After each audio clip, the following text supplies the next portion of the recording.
Nothing is wrong with you for reaching the end of this day with less strength than you hoped to have. You are not failing because your thoughts feel slow now.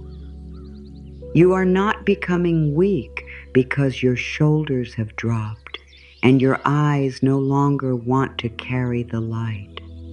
You are not broken because small things felt heavier today, because a simple question took longer to answer, or because you had to gather yourself before doing something that once seemed easy. You have been spending yourself in quiet ways. You have been giving attention, making choices, remembering details, adjusting your feelings, reading the room, watching your words, keeping promises, and trying not to place your private weight into someone else's hands. That kind of giving does not always leave a visible mark. There may be no photograph of the moment you chose patience instead of anger. No one may know how much effort it took to keep your voice steady. There may be no applause for the message you answered when you wanted to disappear for a while, or for the task you finished while part of you was asking to lie down. Still, your body knows what it cost. Your mind knows how many small doors it opened and closed. Your heart knows how often it made room. Your whole being knows how many times you said, in one form or another, I will keep going a little longer. Now the day has become quiet enough for the truth to reach you. You are worn down, not ruined. You are low on energy, not low in worth. You are feeling the result of having carried too much for too long, not proof that something essential has gone missing from you. There is a difference. It is an important difference. A broken thing must be repaired before it can be trusted. A weary person needs care, warmth, time, and fewer demands. A broken thing is treated like a problem. A weary person deserves to be treated like one who has already given enough. You have given enough for this day, even if the list is unfinished, even if someone expected more, even if you expected more from yourself. The amount you completed does not tell the whole story of what it took to move through these hours. Some days ask for more effort than they appear to ask for. They look ordinary from the outside. They contain familiar rooms, familiar faces, regular responsibilities, and the same kinds of choices you have made many times before. Yet something beneath the surface makes every movement cost more. Perhaps you woke with a heart already carrying yesterday. Perhaps you moved through the morning with a worry you could not name.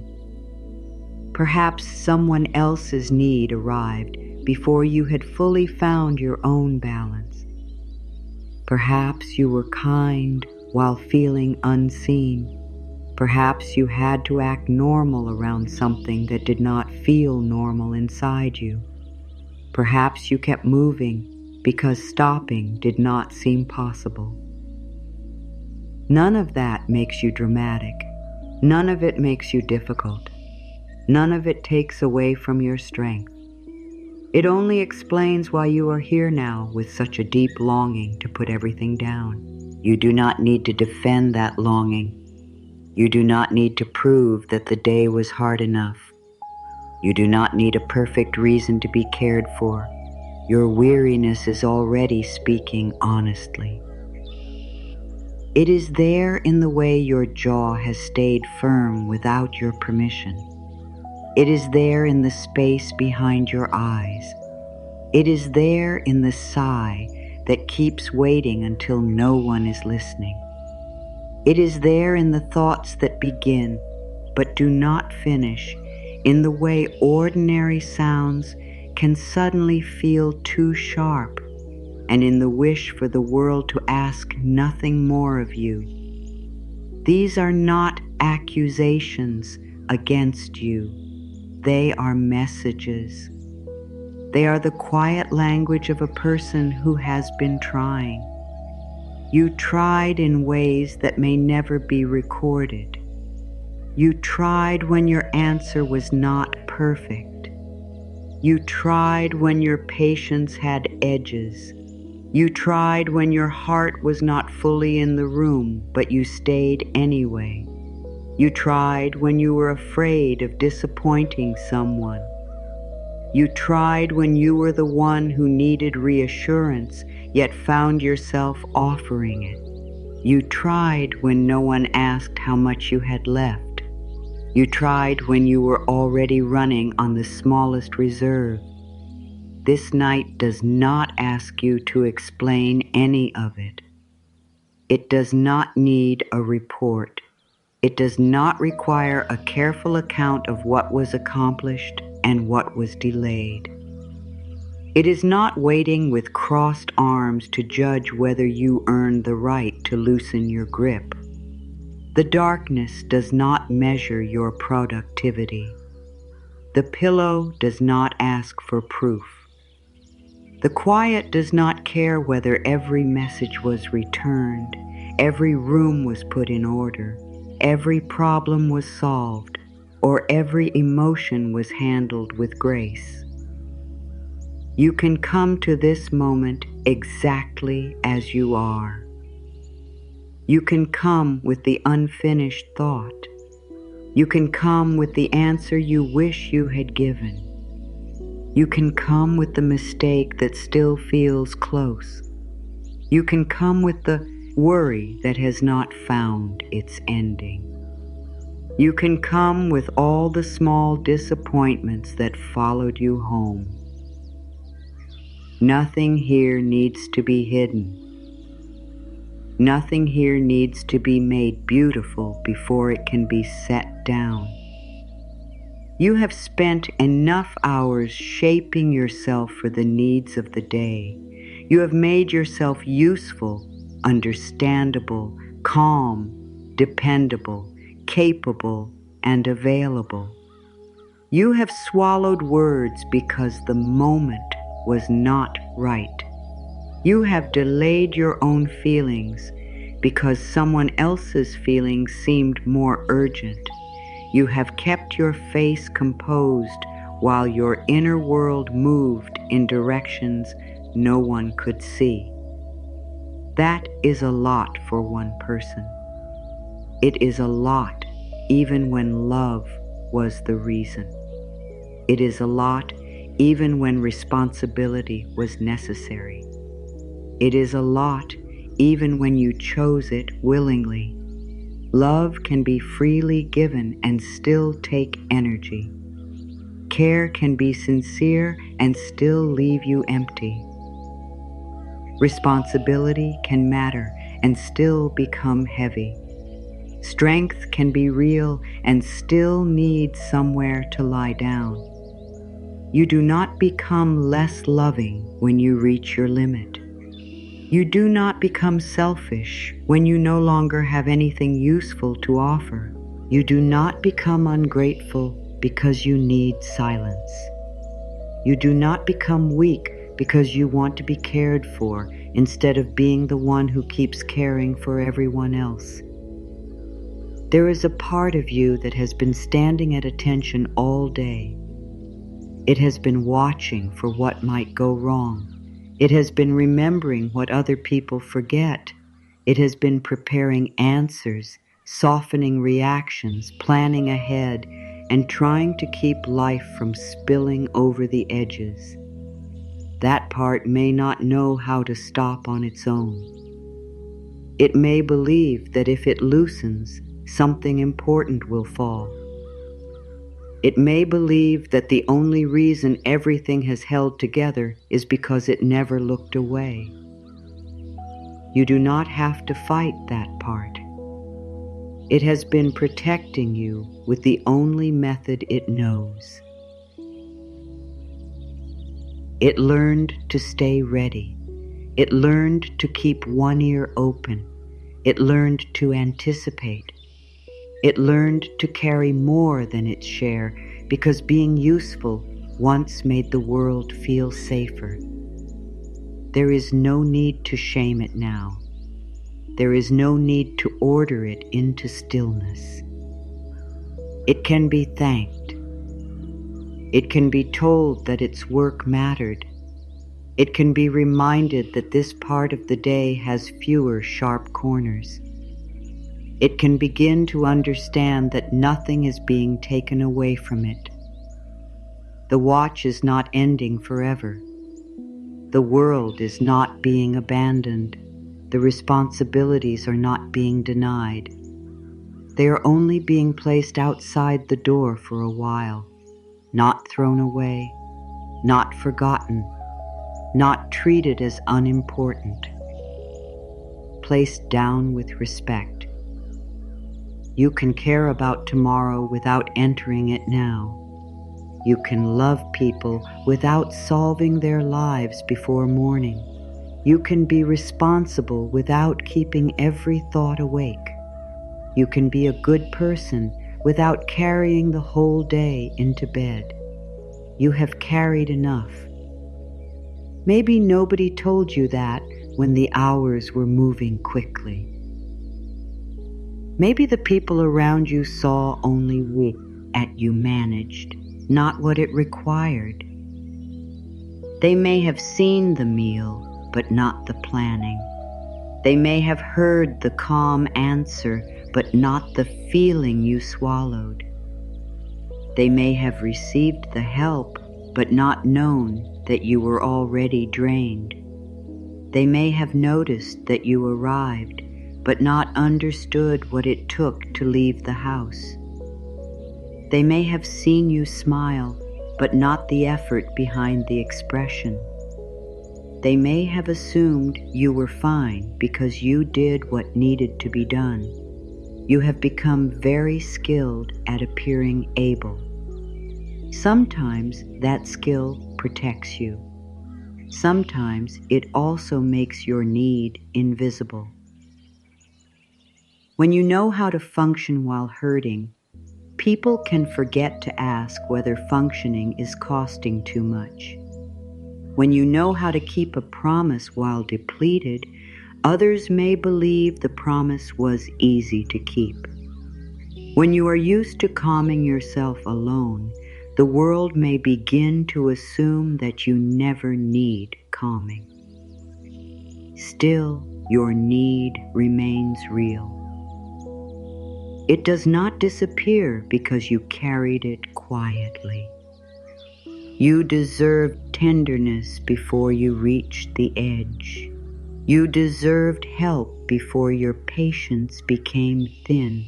You deserved a slower pace before your body had to beg for one. You deserved understanding before you learned how to hide the struggle. You deserved to be asked. You deserved to be noticed. You deserved to have someone say, "You do not have to be the strongest person in every room." Maybe those words did not arrive when you needed them. Let them reach you now. You do not have to be the strongest person in this room. There is no audience here that needs to be convinced by your endurance. There is no prize waiting for the person who carries worry the longest. No one becomes more worthy by staying tense. No one becomes more lovable by refusing care. No one becomes more faithful by denying the body its need to slow down. The day may have trained you to stay braced. This moment can begin teaching you something kinder. You can be worthy while doing nothing. You can be loved while having no answers. You can belong here while feeling uncertain. You can be a good person with an unfinished list. You can be enough while having very little left to give. The part of you that fears disappointing others may still be listening for footsteps.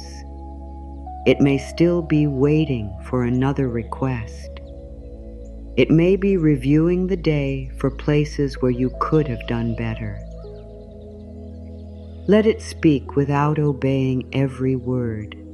It might say, you should have been more patient. It might say, you should have worked faster.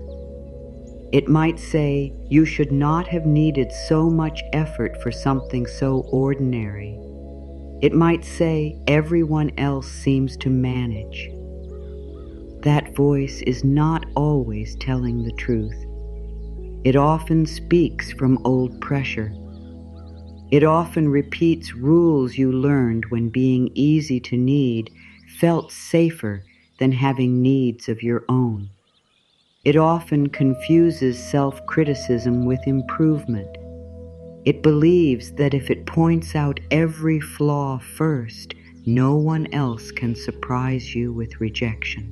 It is trying to protect you from pain, yet its protection has become painful. You do not need to defeat that voice before you lie down. You do not need to replace every thought with a bright one. You do not need to force your mind into gratitude, optimism, or peace. You only need a little space between you and the harshness. Enough space to say, I hear that thought, and I do not have to solve it now. Enough space to say, today required more from me than anyone could see. Enough space to say, my limits do not make me unworthy.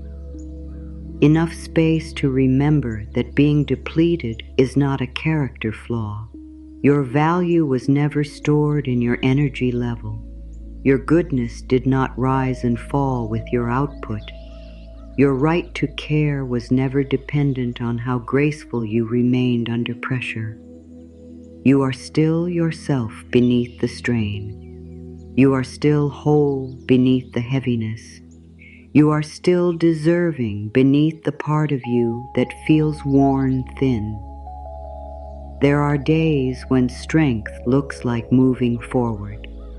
There are also days when strength looks like admitting that moving forward has become costly. There are moments when courage is action. There are also moments when courage is letting the performance end. You do not need to keep appearing fine here. You do not need to brighten your voice. You do not need to explain why something affected you so deeply. You do not need to compare your pain with anyone else's pain. There will always be someone who carried something different. That does not make your own burden unreal. Comparison cannot tell the truth about your inner life. Only you know how long you have been holding certain things. Only you know how many thoughts return when the room becomes quiet. Only you know which memory still pulls at you, which responsibility has no clear ending, which relationship asks you to keep guessing, which uncertainty follows you from 1 hour to the next. You may have walked through the day with all of that hidden beneath ordinary movements. You poured water. You answered questions. You found keys. You checked the time. You opened and closed doors. You spoke about simple things. You moved among people while carrying an entire private weather system inside you. That takes energy. Even joy can take energy when the heart is already full. Even conversation can take energy when you have been watching every word. Even a peaceful room can feel demanding when your mind has not stopped working. You do not have to call yourself ungrateful for feeling this way. You do not have to feel guilty because there were good moments and you are still drained. A day can contain kindness and still be difficult. A life can contain love and still require more from you than you have. You can appreciate what is good and also admit that you need care. Both can be true. You may have spent part of today making sure other people were comfortable. You changed your tone. You waited. You listened longer than you wanted to. You gave someone time to find their words. You avoided making the moment harder. You carried knowledge that another person was not ready to face. You kept something private. You made space. You held back your own reaction until you were alone.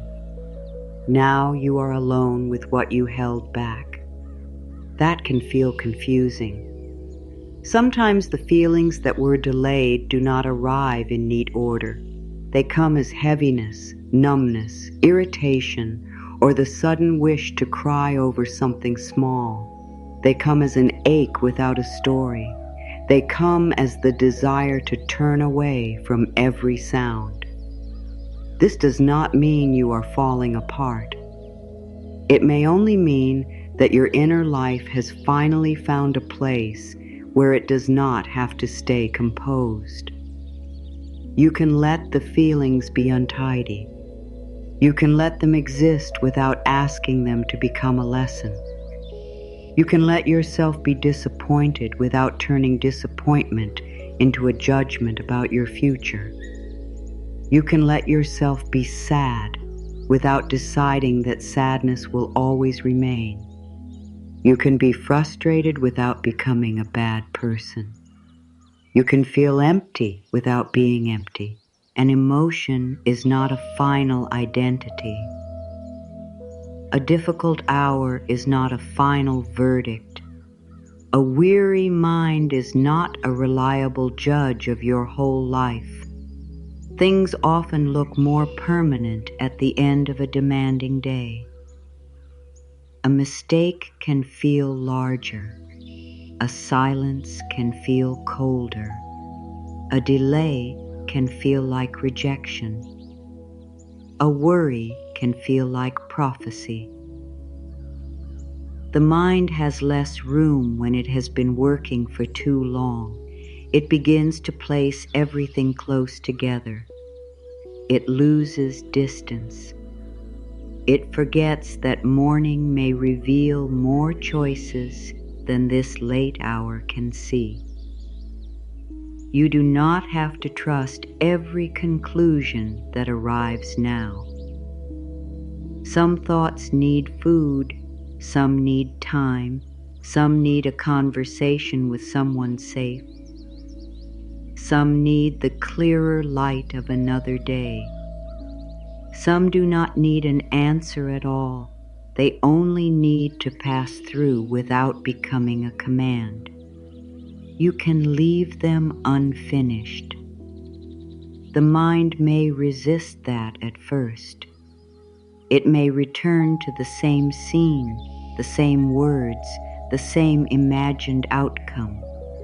It may rehearse what you will say, what someone else might say, what could go wrong, and what you should have noticed sooner. This is not because you are incapable of peace. It is because your mind has been trying to protect you through preparation. It believes that if it thinks long enough, it can remove uncertainty. It believes that if it studies the pain carefully enough, it can stop it from happening again. You can appreciate that effort without asking it to continue through the whole night. You can say, "You worked hard for me today." You can say, "You tried to keep me safe." You can say, "We do not have to find the answer right now," not as a command, not as a demand, as a kindness, as a door left open toward quiet. The body may also need time to believe that the day is ending. It has been moving according to the world's pace. It has responded to noise, faces, screams, traffic. Orc, waiting, hunger, pressure, and all the small surprises that asked it to adjust.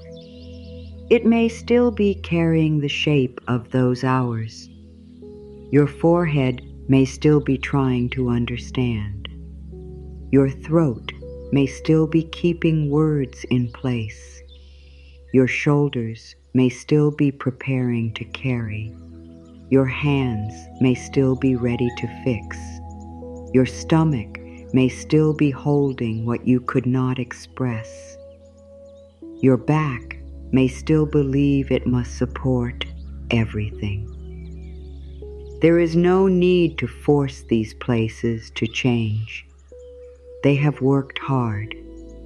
They deserve to be approached with gratitude, not impatience. You would not scold a loyal part of you for becoming weary after doing too much.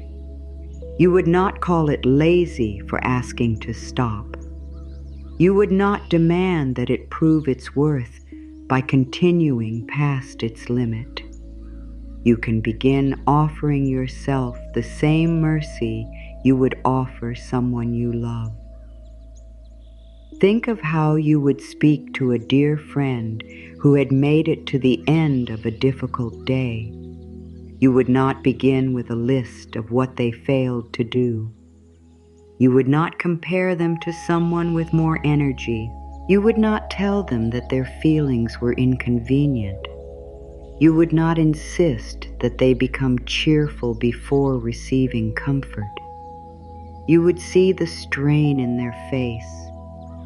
You would hear the effort beneath their words. You would know that they did what they could with what they had. You deserve that same understanding. Not because you perform perfectly, because you are human, because you have limits, because care is not a reward for flawless behavior, because the parts of you that struggled are not less deserving than the parts that succeeded. My dear, you do not have to become easier to love before this day releases you. You do not have to forgive everyone before closing your eyes. You do not have to feel grateful for every lesson. You do not have to turn pain into wisdom before lying down. You do not have to make meaning out of what happened. You do not have to decide what comes next. There will be time for decisions when you have more of yourself available. There will be time for words when your voice feels closer to you. There will be time to look at what needs attention. This hour does not need to carry the weight of every hour that follows. For now, it is enough to recognize one true thing. You are not broken. You have been trying for a long time. You have been answering life with whatever strength you could find. Some of that strength came from hope. Some came from habit. Some came from love. Some came from fear. Some came from the simple fact that there was no one else to do what needed to be done. Whatever its source, it carried you here. It does not have to carry you farther right now. You can stop asking yourself to rise above every feeling. You can stop turning every difficult moment into a test of character. You can stop treating fatigue like evidence against you. The honest truth is kinder. You are a person who has spent energy. You are a person whose inner world has been busy. You are a person who has adapted many times in a single day. You are a person who needs care after giving care. There is no shame in this. The shame was never yours. It came from messages that praised people for ignoring themselves. It came from a world that often notices endurance only after it becomes collapse. It came from the belief that being needed is the same as being loved. You are more than what you can carry. You are more than what you can solve. You are more than how quickly you recover. You are more than the version of yourself who keeps everything moving. There is also the version of you who needs warmth. The version who wants to be told that nothing more is required. The version who does not want advice. The version who has no wish to be brave for another hour. The version who would like someone else to understand without asking for a full explanation. That version belongs here too. It is not an interruption. It is not a burden. It is not the weaker self that must be hidden until morning. It is you, tender, honest, human, still worthy. The night can meet this version without judgment. It can receive the words you did not say. It can receive the tears that did not come. It can receive the anger you kept controlled. It can receive the relief you feel now that no one is looking. It can receive the part of you that has stopped pretending. You do not need to offer anything in return. There is no performance needed here, no correct feeling, no perfect state. You may still feel unsettled. You may still feel the day moving through you. You may still hear the echo of conversations. You may still feel responsible for things beyond your reach. That is all right. Care does not begin only after you become calm. Care can begin while you are still carrying the noise. Kindness can reach you before your thoughts become quiet. You do not need to arrive at peace before you deserve comfort. You only need to be here, exactly as you are, with whatever remains, with whatever aches, with whatever has not yet found a name. The part of you that kept going can begin to loosen its watch. Not all at once, not perfectly, only enough to understand that another kind of strength is possible now. A strength that does not push, a strength that does not prove, a strength that does not stand guard, a strength that receives. You have spent the day responding. Now you may begin to be responded to. You have spent the day carrying what came toward you. Now you may begin to feel what it is like for the weight to be met. You have spent the day making room. Now room is being made for you. Nothing is wrong with you. Your weariness is not a flaw. Your need is not an inconvenience. Your quiet is not emptiness. Your limits are not failures.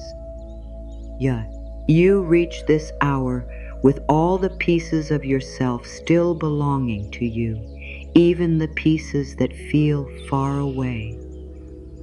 They have not left.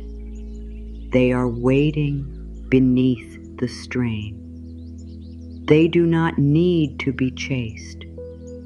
They do not need to be called back by force. They will return in their own way as pressure eases and the world asks less.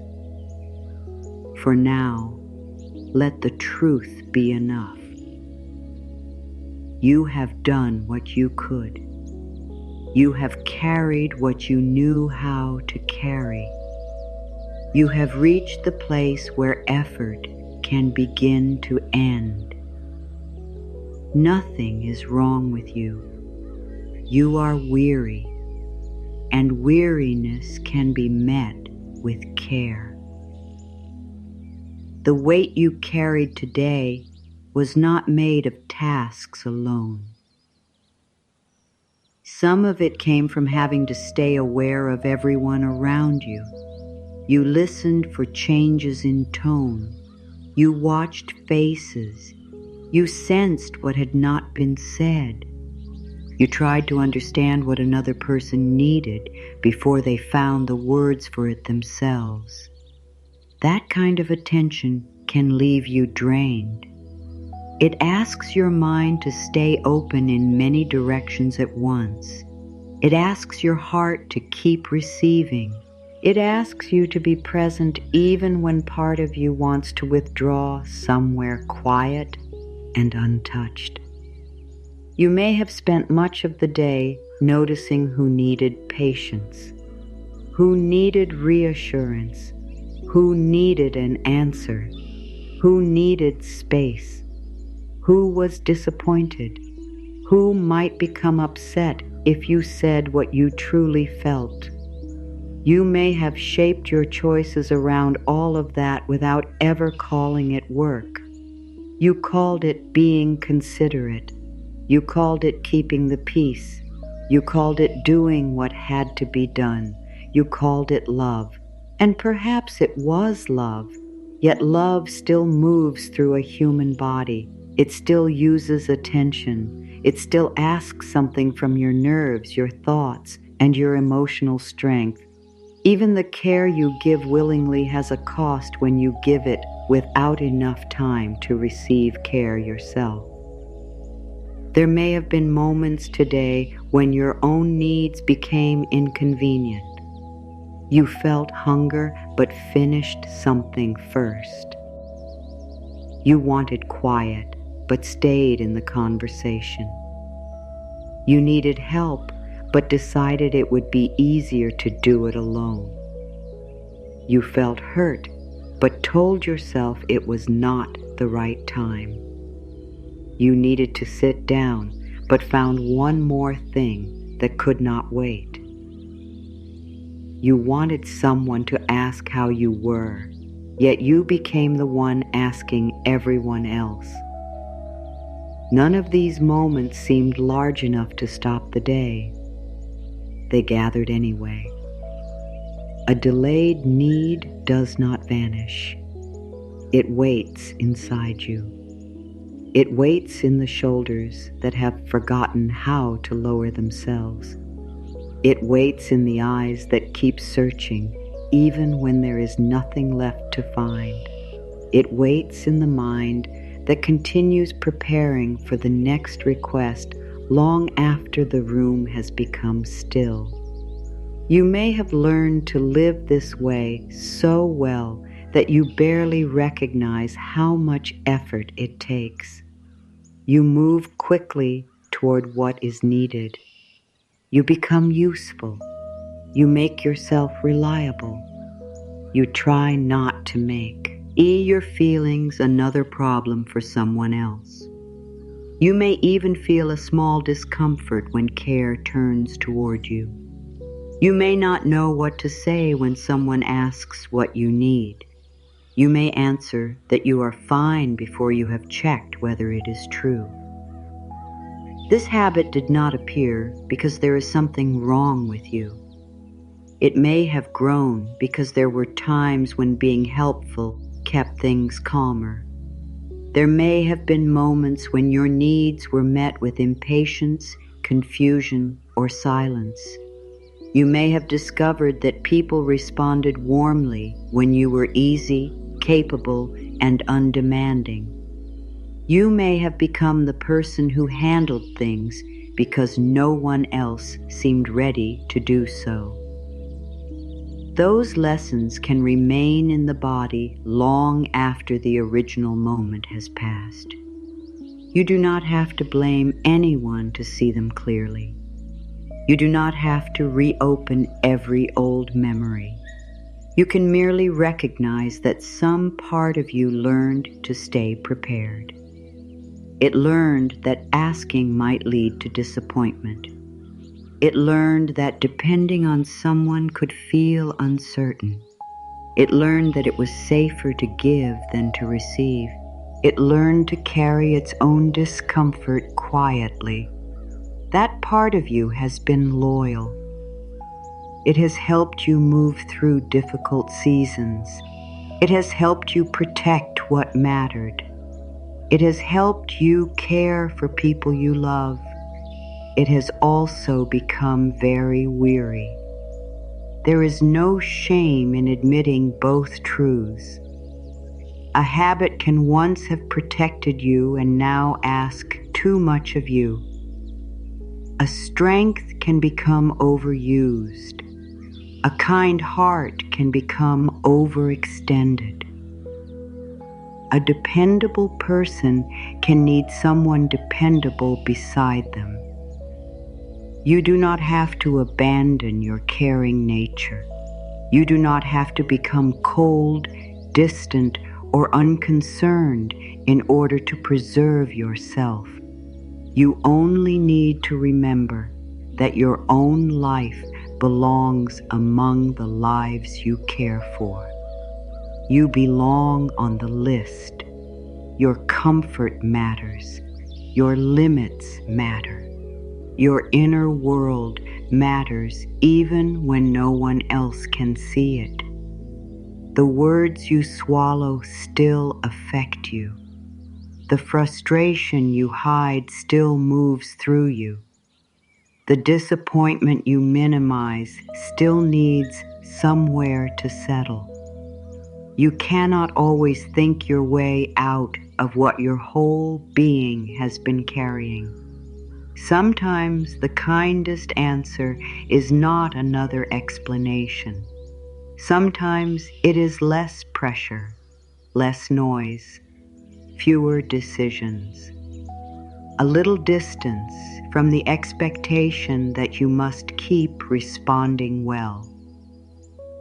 You may have reached the end of this day feeling as though you did not do enough, even though you rarely stopped. That feeling can be convincing. It looks only at what remains. It points to the message still unanswered, the room still untidy, the plans still unclear, the promise still waiting, and the person you have not yet helped. It does not count the invisible work. It does not count the moments you steadied yourself before speaking. It does not count the choices you made to prevent harm. It does not count how often you redirected your thoughts so you could keep function. Ninki, it does not count the worry that followed you while your hands were busy with something else. It does not count how much energy was spent making things look ordinary. The mind can be unfair when it is depleted. It notices the gap between what you intended and what you completed. It forgets to measure the distance you traveled while carrying what no one could see. You may need a kinder measure, not how much remains, how much you moved through, not whether you were cheerful, whether you stayed true to what mattered as often as you could, not whether you made every right choice, whether you continued learning while under pressure, not whether you pleased everyone, whether you tried to remain honest without causing needless harm, not whether you looked strong, whether you kept returning to yourself after being pulled in many directions.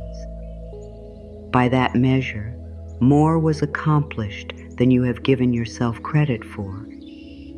You kept going through moments that could have stopped you. You adapted when plans changed. You carried uncertainty without having an answer. You met needs that appeared without warning. You managed feelings that did not arrive at a convenient time. You made choices with incomplete information. You kept living while not knowing how everything would turn out. That is real work. It may not produce anything you can display. It may not receive praise. It may not make the unfinished parts disappear. It still matters. You matter while doing it. You also matter when you can no longer do it. There may be a fear beneath your weariness that says you are becoming less capable. Perhaps you have noticed that your memory is not as quick at the end of a long day. Perhaps you have misplaced things, forgotten simple words, or entered a room and lost the reason you went there. Perhaps your patience has become thinner, your decisions slower, and your ability to tolerate noise much smaller. These experiences can feel frightening when you expect yourself to function at the same level every hour. They do not make you a failure. The mind is not a machine built to run without change. Attention rises and falls. Emotion uses energy. Worry divides focus. Long periods of responsibility can leave fewer inner resources for ordinary choices. You are not morally responsible for every change in your capacity. You do not need to turn a difficult day into a statement about who you are becoming. You can say, "I have reached my limit for now." That sentence does not close the future. It does not mean you will always feel this way. It does not mean you have lost your strength. It only tells the truth about this moment. The truth can be a form of mercy. When you stop demanding that the present feel different, you no longer have to spend energy fighting the fact that you are weary. You can turn toward yourself instead of standing against yourself. You can say, "This day took a great deal from me." You can say, "I need fewer demands now." You can say, "My mind is asking for quiet." You can say, "My body is asking to be treated with care." These are not excuses. They are honest observations. There is a difference between making excuses and recognizing a human limit. An excuse avoids responsibility. A limit helps you carry responsibility without destroying yourself. Knowing when you are depleted can protect what matters. It can stop a tired conversation from becoming a painful one. It can keep you from making a large decision with too little clarity. It can remind you that not every problem must be faced in the same hour it appears. It can help you return to another person with more patience than you could offer right now. Stepping back is not always avoidance. Sometimes it is wisdom. Sometimes the most responsible choice is to stop adding strain to a mind that has already done enough. You may still hear an old voice saying that other people have it harder. It may list their burdens and use them against your own need. It may remind you of everything you have and suggest that gratitude should make exhaustion disappear. Gratitude and weariness can live in the same person. You can love your life and still need relief from its demands. You can appreciate the people around you and still need distance. You can be thankful for your responsibilities and still feel their weight. You can know that others are struggling without denying your own experience. Pain does not become more honest through competition. Care does not need to be rationed according to who has suffered most. You are not taking comfort away from another person by receiving some for yourself. There is enough kindness to include you. The same understanding you extend to others can return to your own heart. You know that a friend can be exhausted without being lazy. You know that someone can lose patience after giving too much. You know that a person can struggle to speak clearly when their mind has been under pressure. You know that someone can need help without becoming helpless. Let that understanding include you. You do not need to be the exception to every compassion you believe in. You do not need to offer grace to the whole world while keeping yourself outside its reach. You are not harder to forgive because you know your own mistakes closely. You are not less deserving because you remember each moment you wish you had handled differently. The people you love are not worthy only on their best days. Neither are you. Your worth can survive an impatient answer. It can survive an unfinished task. It can survive the moment you withdrew because you had no words left. It can survive the boundary that disappointed someone. It can survive being misunderstood. It can survive the fact that you cannot be everything to everyone. You were never meant to carry that assignment. No human being can meet every need, prevent every hurt, answer every question, and remain endlessly available. Trying to do so does not make you more loving. It slowly removes you from your own life. You are permitted to exist as a person, not only as a source of support.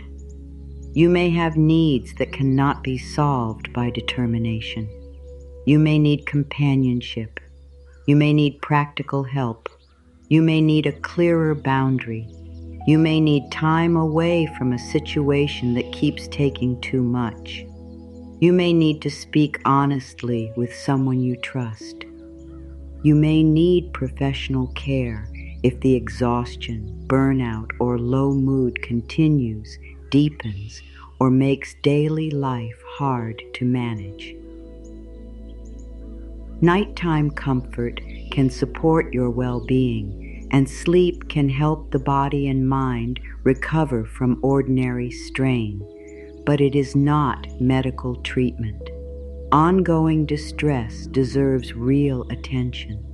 Reaching out to a qualified health professional, counselor, or trusted support person is not evidence that you have failed to handle your life. It is another way of refusing to carry everything alone. You deserve support before a crisis.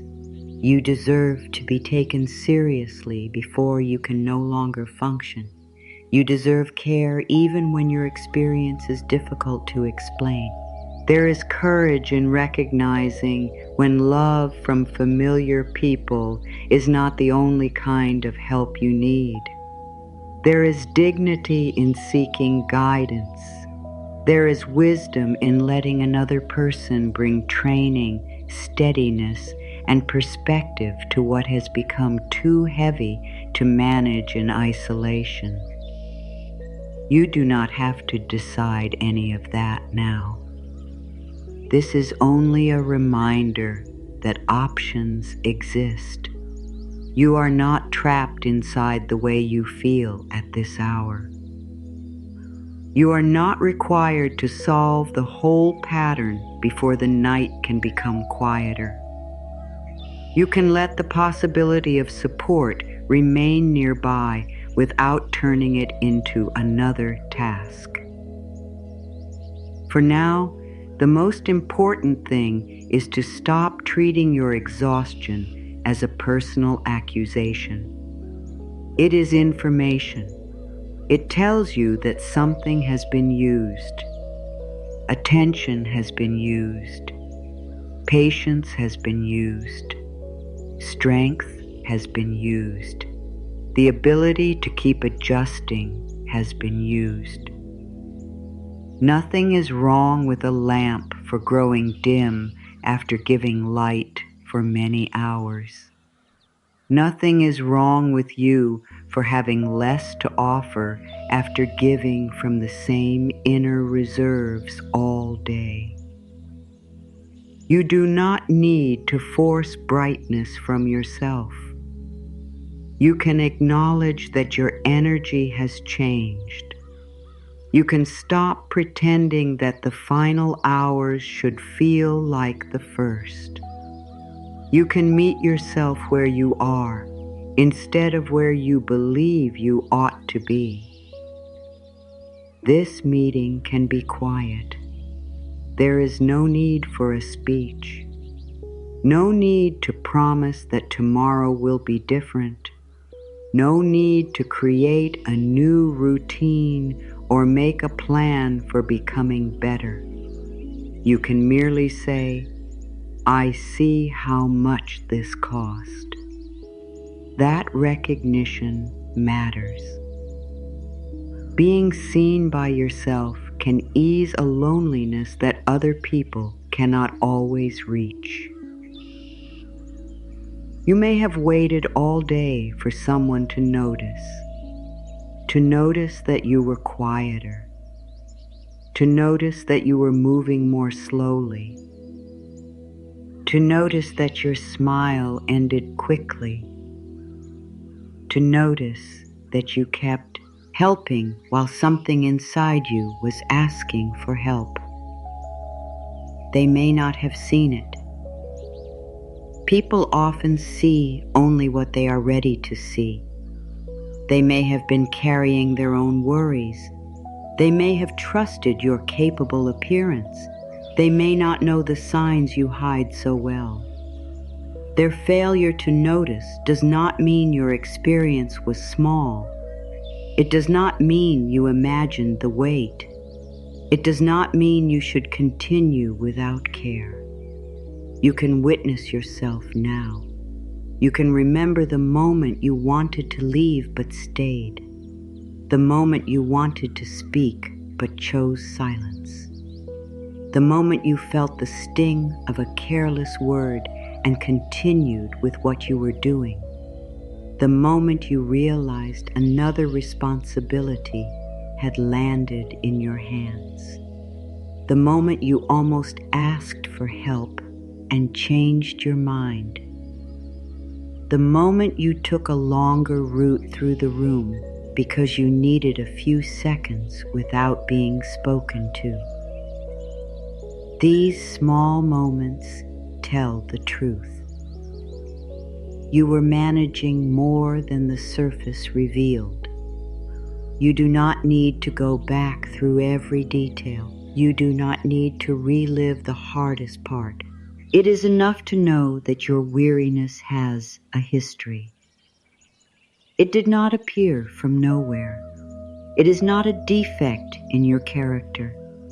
It is the natural response of a person who has been carrying, adapting, caring, and enduring.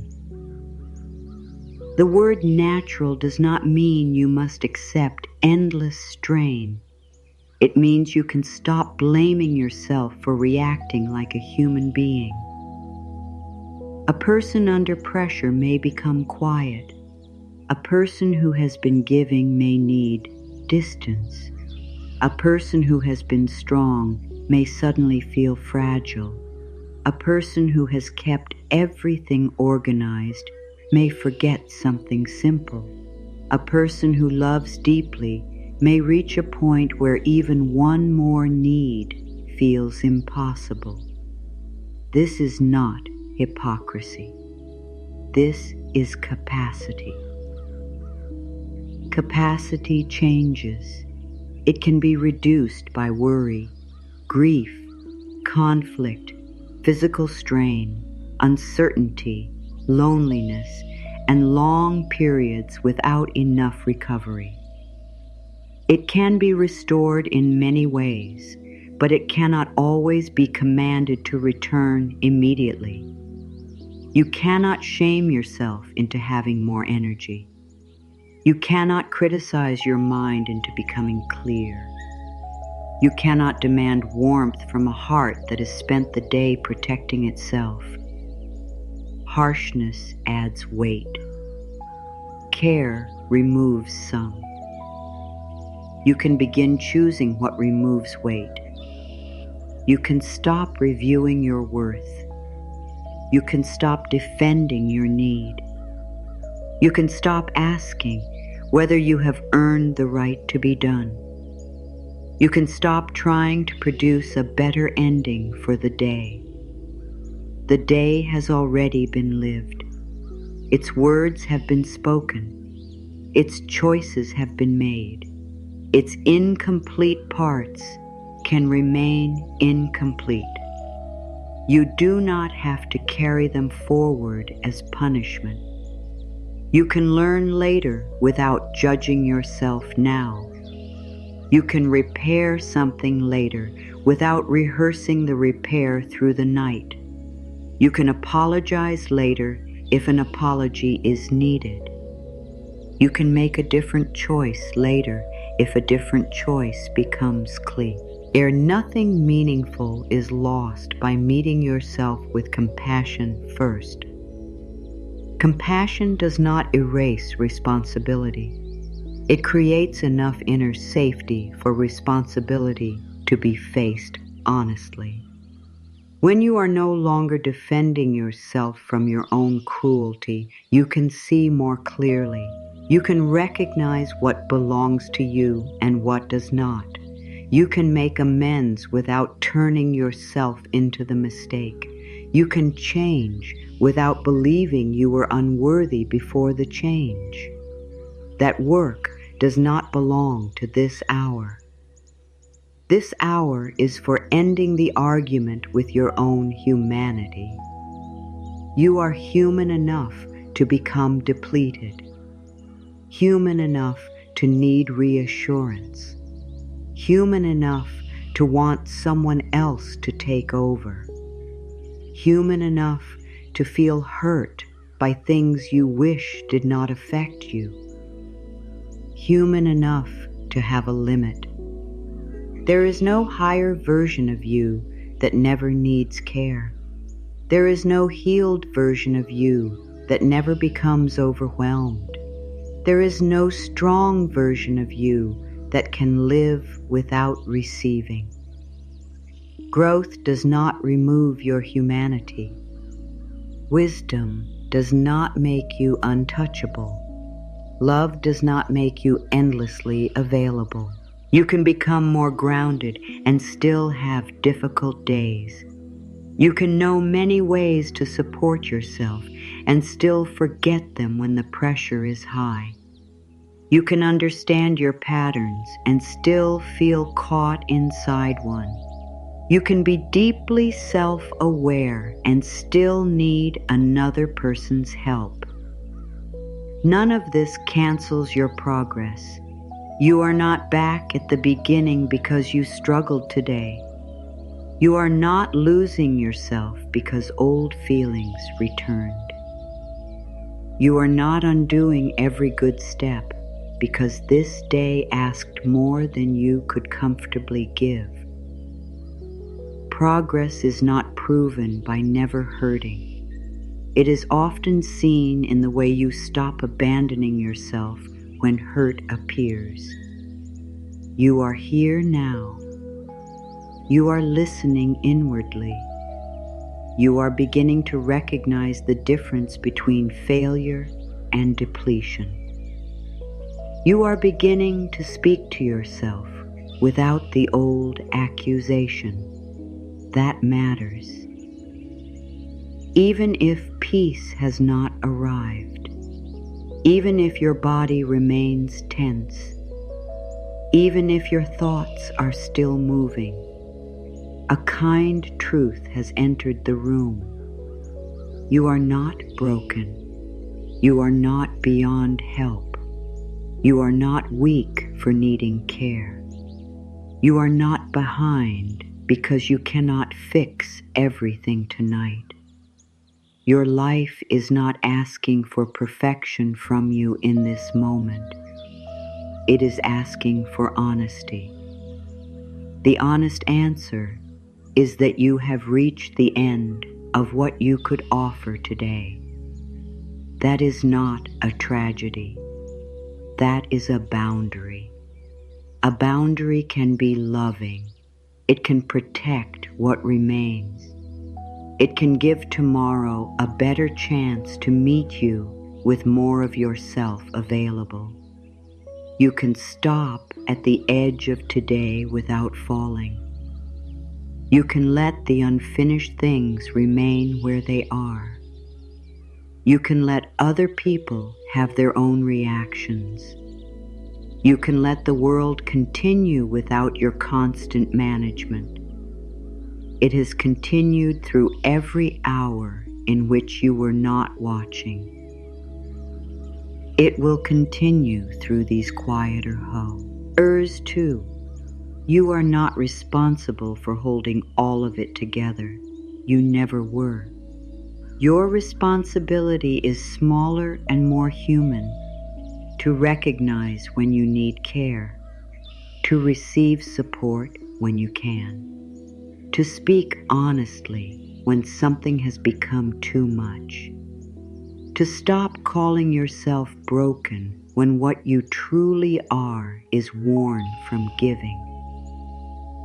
Let that truth settle without pressure.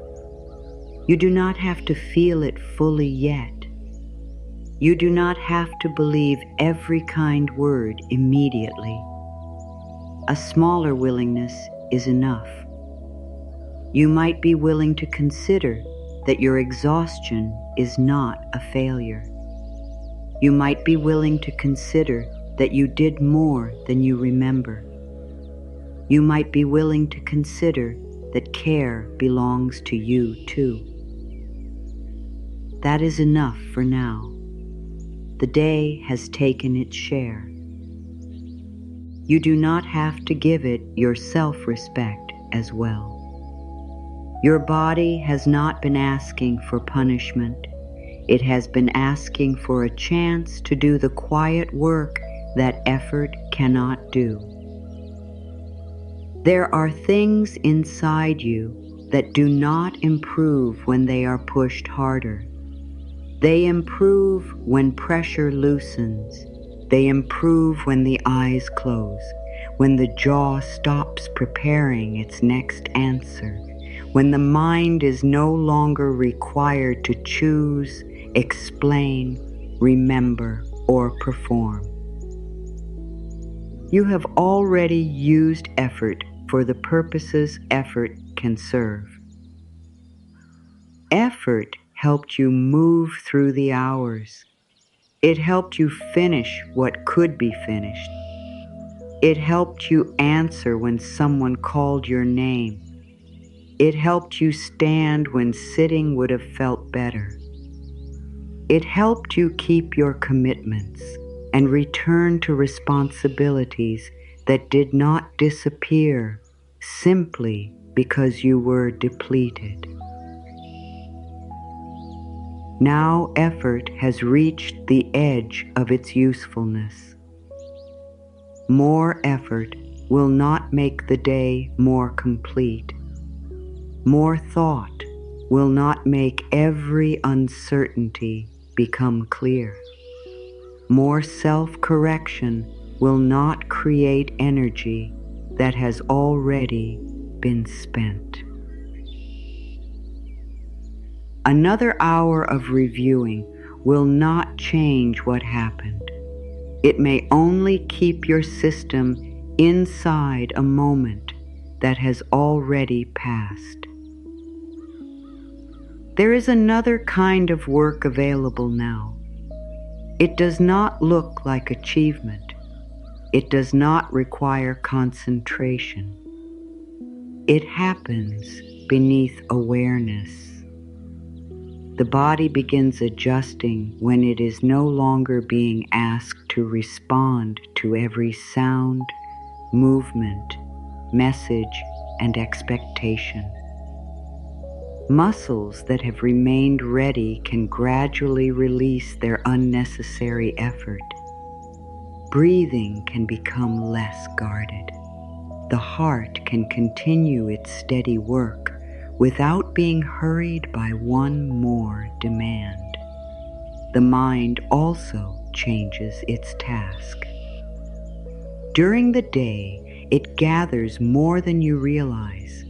It receives faces, voices, unfinished thoughts, small disappointments, practical details, sudden changes, and all the things you meant to remember later. Not everything can be understood while it is happening. Some experiences remain scattered until the world becomes quieter. Some feelings need distance before they can find their true size. Some questions become less urgent when the mind is no longer surrounded by the pressure that created them. You do not have to manage this process. You do not have to arrange every thought before closing your eyes. You do not have to decide which memory should remain and which should fade. Your inner life has ways of sorting what the waking mind cannot organize through force. This does not mean every problem will disappear by morning.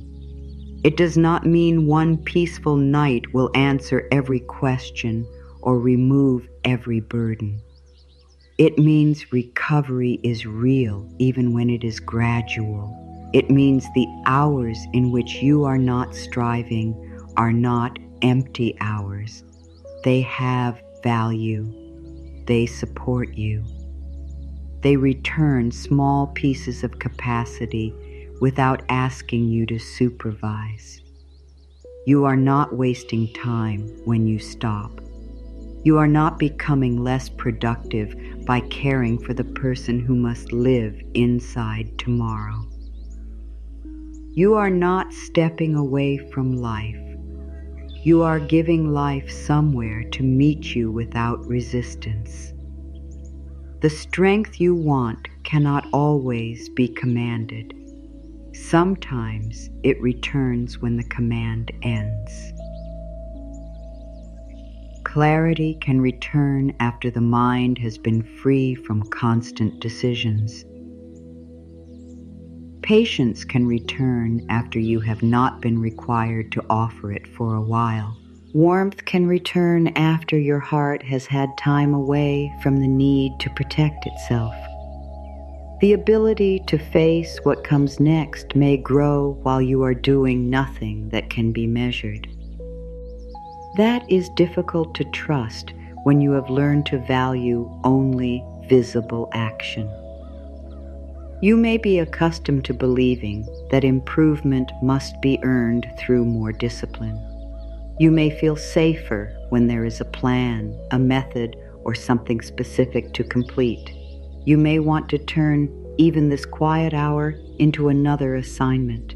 You may ask whether you are relaxing correctly, whether you are calm enough, whether your thoughts have slowed enough, whether your body is responding the way it should.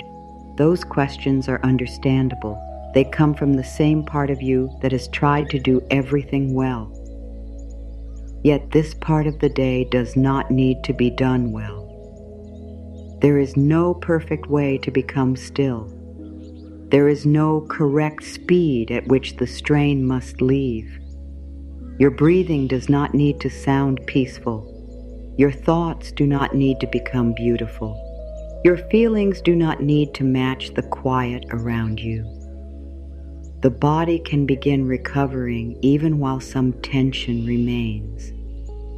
The mind can begin settling even while thoughts continue to pass through. Care can reach you before you feel ready to receive it fully. You are not failing at this moment because part of you is still alert. That alertness has had many hours of practice. It may take time to understand that its task has changed. It may still listen for the next sound. It may still return to the same concern. It may still prepare for a conversation that has not happened. Nothing needs to be forced. The smallest reduction in effort matters. A hand no longer clenched as tightly, a forehead no longer trying to solve, a breath that leaves without being stopped halfway, a shoulder that lowers by the smallest amount. These changes do not need to be dramatic to be real.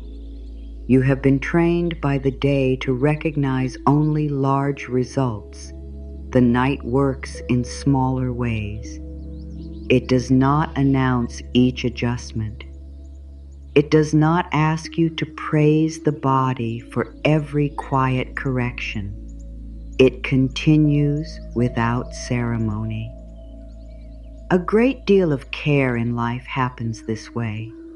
It happens when someone lowers their voice because they know you have had enough noise. It happens when a door is closed without being slammed. It happens when a light is kept low. It happens when no one asks you to explain the expression on your face. It happens when you are given what you need before you have the strength to request it. There are moments when the deepest care does not arrive as advice. It arrives as less being asked of you.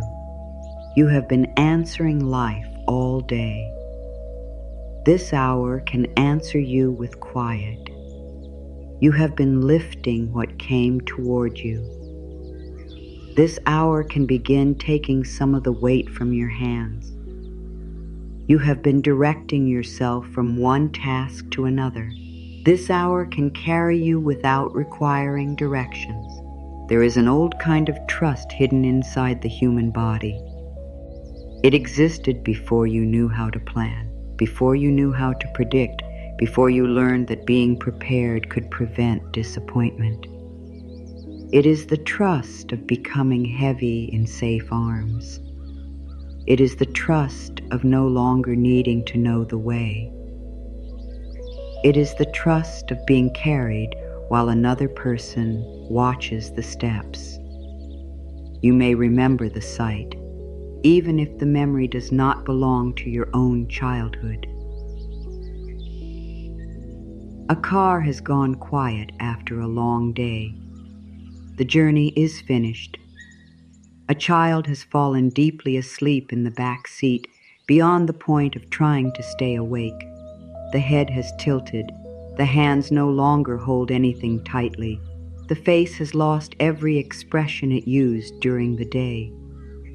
There is no performance left, no resistance, no need to prove independence. The door opens carefully. Cool air reaches the still interior. A trusted person leans in, not to wake the child, but to gather them. One arm moves beneath the legs, the other supports the back. The small body rises without helping. It does not straighten itself. It does not ask whether it is too heavy. It does not apologize for needing to be lifted. Small arms find their way around the familiar neck, not through thought, but through trust. The cheek settles against a shoulder. The whole body becomes limp enough to be carried. There is something sacred in that complete release. The child does not need to understand how the stairs will be climbed. The child does not keep one eye open to make sure the door is locked. The child does not count the steps. The child does not worry about being dropped with every movement. Someone else is awake. Someone else knows the way from the car to the room. Someone else is watching where each foot is placed. For those few minutes, being carried is the only thing required. You may have lived for a long time as the person who stays awake. You watch the route. You remember what must come inside. You check that nothing is left behind. You make sure everyone reaches the door. You keep track of keys, bags, feelings, and all the small details other people are free to forget. You may not remember the last time you felt completely carried, not helped while you remained in control, not supported while you continued directing every movement. Carried. There is a difference. Help can still leave you in charge. Being carried asks you to release the need to manage the journey for a while. That may feel unfamiliar. Some part of you may tighten at the thought. It may say that grown people must carry themselves. It may say there is no one strong enough to take your full weight. It may remind you of the times you trusted and were disappointed. It may insist that keeping some control is the only safe choice. That part deserves understanding. It learned from experience. It may have been promised care that did not arrive. It may have reached outward and found no one there. It may have learned to wake quickly, stand on its own feet, and say, "I can manage." Those skills helped you survive moments when support was uncertain. There is no need to dishonor them. You are not being asked to forget what you learned.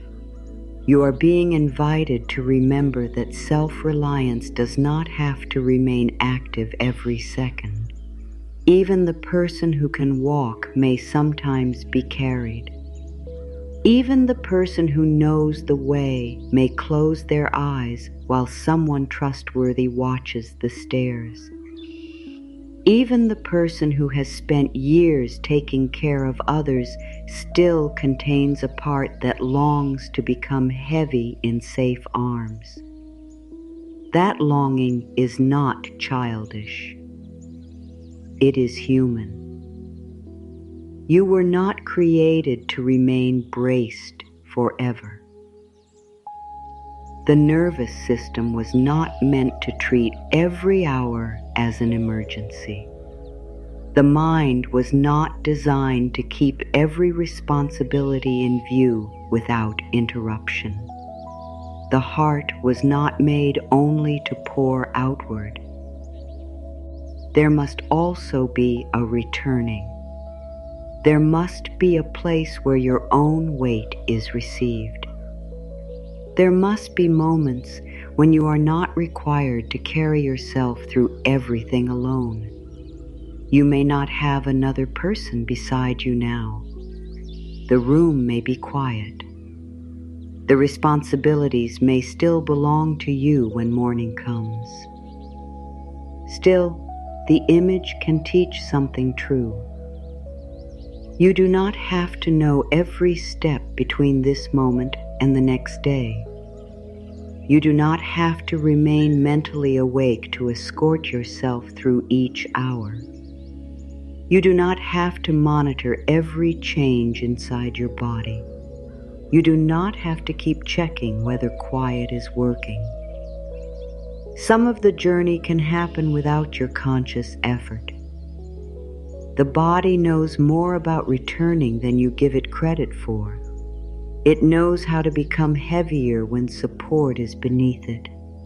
It knows how to release small layers of tension when no new demand arrives. It knows how to change the rhythm of breathing. It knows how to move toward deeper stillness when it is not interrupted by fear or command. Your task is not to make all of this happen. Your task is smaller, to stop preventing it, to become a little less responsible for the next moment, to let the surface beneath you take your weight, to let the darkness keep the room, to let the hours move without being watched. The sleeping child does not lift part of their own body to make carrying easier. They do not hold their legs stiff to prove they are cooperating. They do not raise their head every few seconds to check the distance. They become fully heavy. The person carrying them adjusts. The arms tighten when needed. The body shifts to protect the small head near the shoulder. The steps become slower. The path is taken with care because the one being carried is precious. Your heaviness does not make you less precious. Your need does not make you difficult to love. Your lack of energy does not make you an inconvenience.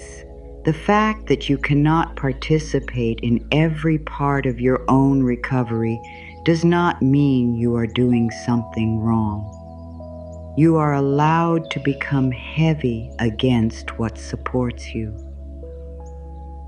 The bed beneath you does not resent your weight. The room does not ask you to make yourself smaller. The quiet does not become burdened by your feelings. You can bring your full inner weight here. The unanswered message, the difficult memory, the fear about what comes next, the sadness that never found enough space, the anger you tried to make reasonable, the responsibility that has followed you for too long. You do not have to separate these things neatly before setting them down.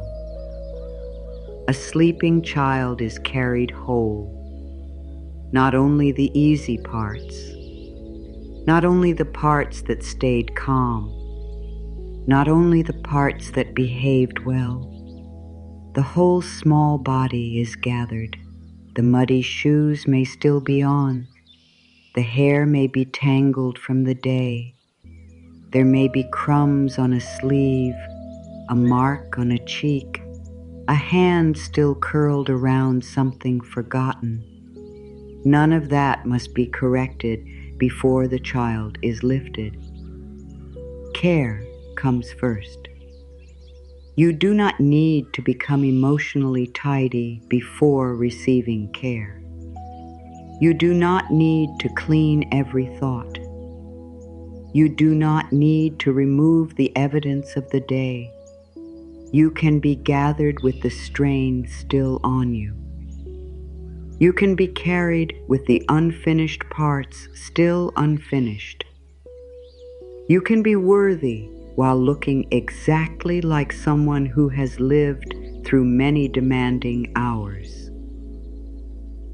The one carrying the child does not whisper, "You should have stayed awake." They do not say, "You are making this harder for me." They do not demand gratitude on the stairs. They understand that the limpness is trust. They understand that the weight is not disrespect. They understand that this is what deep safety looks like when the body no longer feels responsible for keeping itself cool and bright. Perhaps you have misunderstood your own collapse in energy. Perhaps you have called it laziness when it was the body asking to be carried. Perhaps you have called it weakness when it was the mind reaching the end of vigilance. Perhaps you have called it failure when it was your whole being saying, I cannot keep myself upright in the same way. There is kindness in changing the name. Not broken, not lazy, not useless, spent, overextended, ready to be supported, ready to stop directing every step. The child in those arms is not thinking about whether tomorrow will be easy. There is no worry about breakfast, clothes, plans, or unfinished lessons. Those matters exist. They are simply not being carried into this journey from the car to the room. For a little while, life has become very small. A familiar shoulder, arms beneath the body, slow steps, a doorway. The quiet movement upward, nothing more. Your life can become smaller for these hours, not forever, only now. You do not need to carry the whole week into this room. You do not need to carry the next conversation. You do not need to carry what someone may think of you. You do not need to carry every possible outcome. The next few minutes can be simple. The support beneath you, the air entering, the air leaving, the darkness around you, the fact that no answer is needed. This is enough to begin. The trusted arms do not rush on the stairs. They know that moving too quickly might wake the child. Each step is chosen. The body being carried sways with the movement, but does not need to correct itself. The head remains near the shoulder. Small fingers loosen. The face stays quiet. There is complete faith in the unseen path. You may not be ready for complete faith. That is all right. A smaller trust will do. You can trust the next breath to come without being ordered. You can trust the surface beneath you for one more moment. You can trust that no decision is required while these words pass. You can trust that becoming less alert does not mean becoming unsafe. You can trust that tomorrow does not need to be entered from here. You do not need to reach the room all at once. You can be carried one unseen step at a time. One small layer of effort ending. One thought becoming less important. One muscle deciding it no longer has to help. One part of you realizing that another part can remain awake enough to keep life moving. The deepest part of you does not need to supervise. It can place its arms around something larger than its own effort. It can let its head become heavy. It can stop asking how far remains. Some sleep is pure faith, not faith that nothing difficult will ever happen, not faith that every problem will be solved without your participation. It is faith that you do not have to remain conscious through every stage of being renewed. Faith that the body can continue its work while the thinking mind steps back. Faith that the night can carry you from this tired version of yourself toward whatever strength is available next. faith that you can release control without losing who you are. You will still be you when the door opens on another day. Your responsibilities will not disappear. Your love will not disappear. Your memory of what matters will not disappear.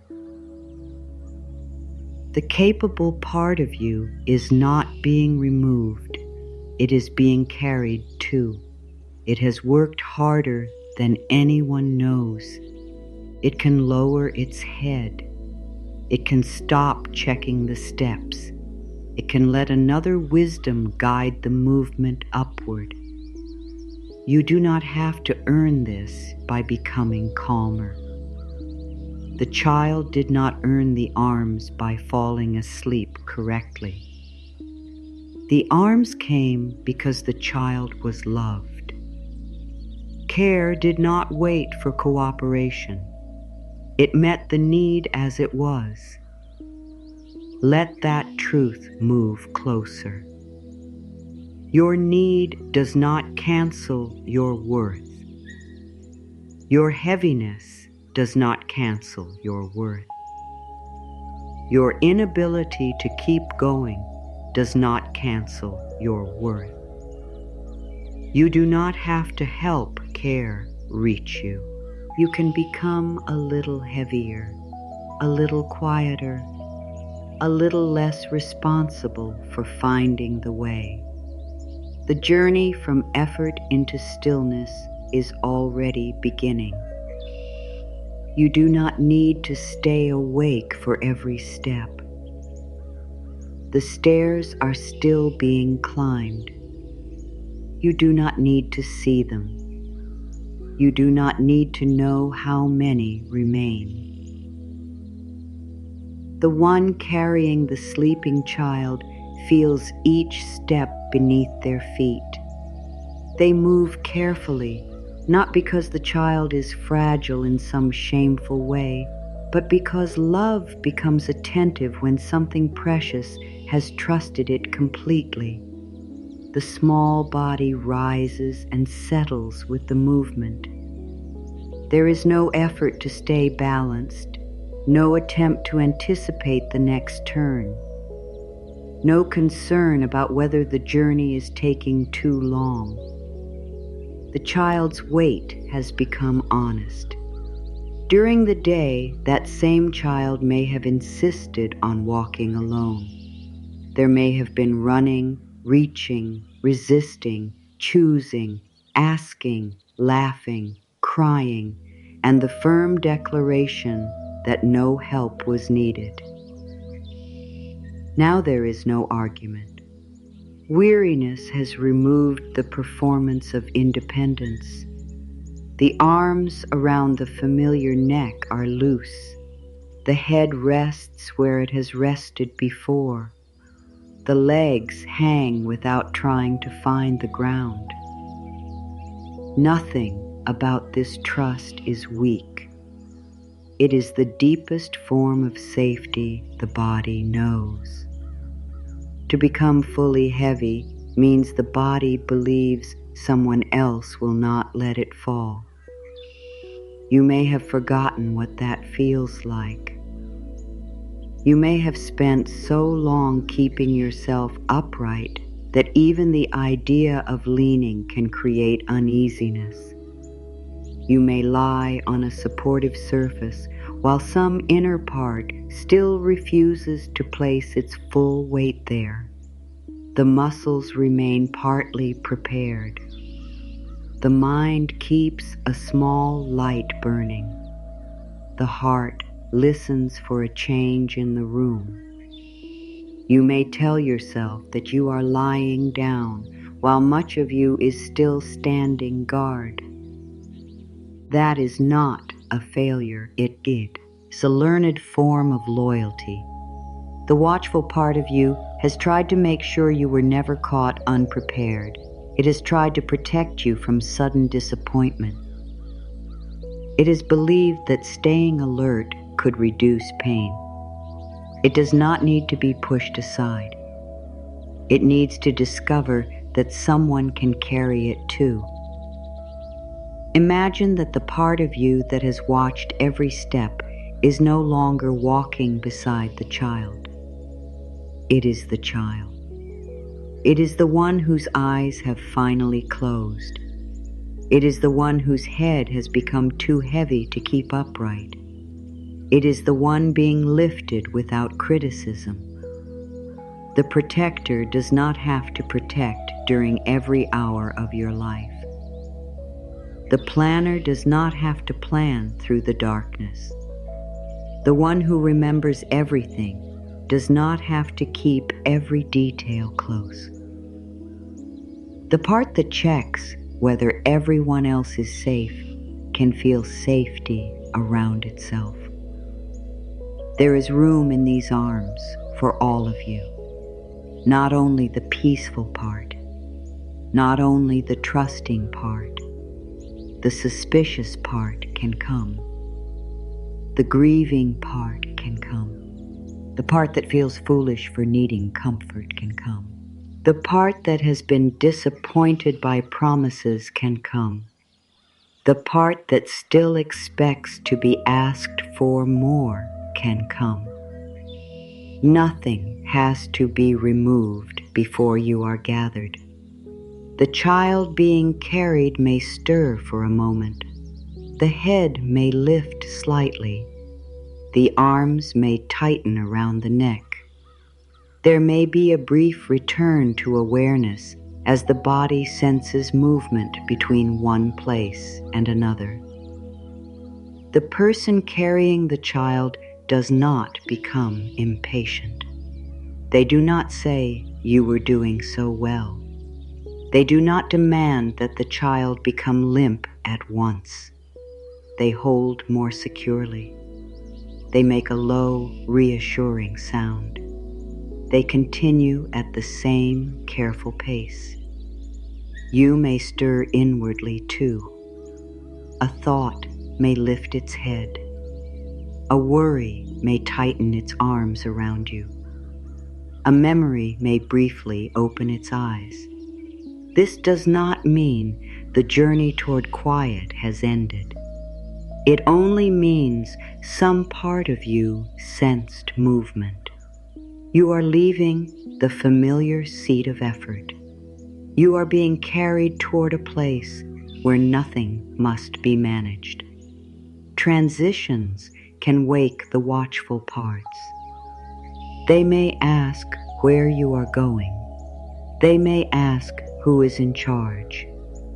They may ask what will happen if they stop paying attention.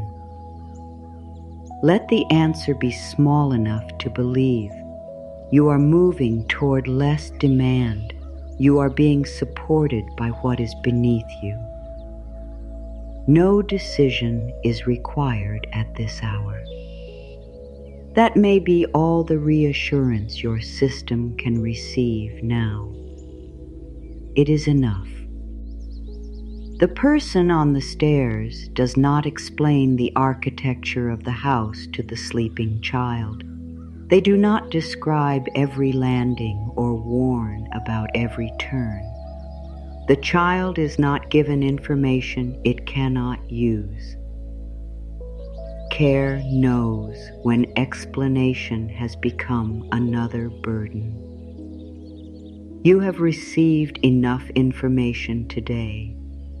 Enough words, enough opinions, enough instructions, enough things to consider, enough questions requiring an answer. Your mind does not need another complicated idea to carry. It can be given something simple. You are not responsible for crossing the whole night consciously. You can be carried through the hours you do not witness. You can release the need to know exactly when your thoughts will fade. You can release the need to know whether morning will feel different. You can release the need to inspect every stage of letting go. The child does not know when the car door closes behind them. They do not know when the key turns. They do not know when the final step is reached. They do not know when the bedroom door opens. Yet they arrive. This is the quiet miracle of being carried. Arrival does not always require awareness. Progress does not always require participation. Care does not always need to be watched in order to remain faithful. There are movements within you that continue beyond conscious effort. The pulse continues, the lungs continue. The body keeps tending to its living work. The mind loosens its grip on the sharpest edges of the day when it is given enough quiet. You do not supervise these things. Life within you knows how to continue. You have trusted this inner wisdom more often than you realize. You trusted it while speaking without planning every word. You trusted it while walking without directing each muscle. You trusted it while reaching for something and finding it. You trusted it through countless ordinary moments when the body carried you without receiving instructions. That same wisdom is present now. It does not need your constant attention. It does not need to be judged by how quickly calm arrives. It works beneath the surface, quietly, patiently, without asking you to perform. The sleeping child's face has no concern about being useful, no concern about being impressive, no concern about whether someone else is more deserving of care. The face has returned to innocence. It is simply the face of someone who has reached the end of their energy and found arms waiting. There is no shame on that face, only trust. You may not be able to return fully to such innocence. Life has taught you too much about disappointment, responsibility, and the way support can be uncertain. You do not need to forget what you know. You can carry wisdom without carrying vigilance. You can remain discerning without remaining tense. You can know that tomorrow contains responsibilities without holding them against your chest now. Maturity does not mean refusing to be carried. It means learning that receiving is also part of a whole life. You have carried others in many forms. You have carried their worry by listening. You have carried their hopes by encouraging them. You have carried their mistakes by giving them room to learn. You have carried their uncertainty by staying calm when they could not. You have carried their daily needs through practical acts no one celebrated. You know something about the tenderness required to carry another person. You know that true care does not keep reminding the one being carried how heavy they are. It adjusts. It finds a better position. It moves more slowly. It protects the head. It keeps climbing. Offer yourself the same understanding. Your emotional weight is not an insult. Your need for quiet is not an inconvenience. Your desire to stop deciding is not a refusal to live.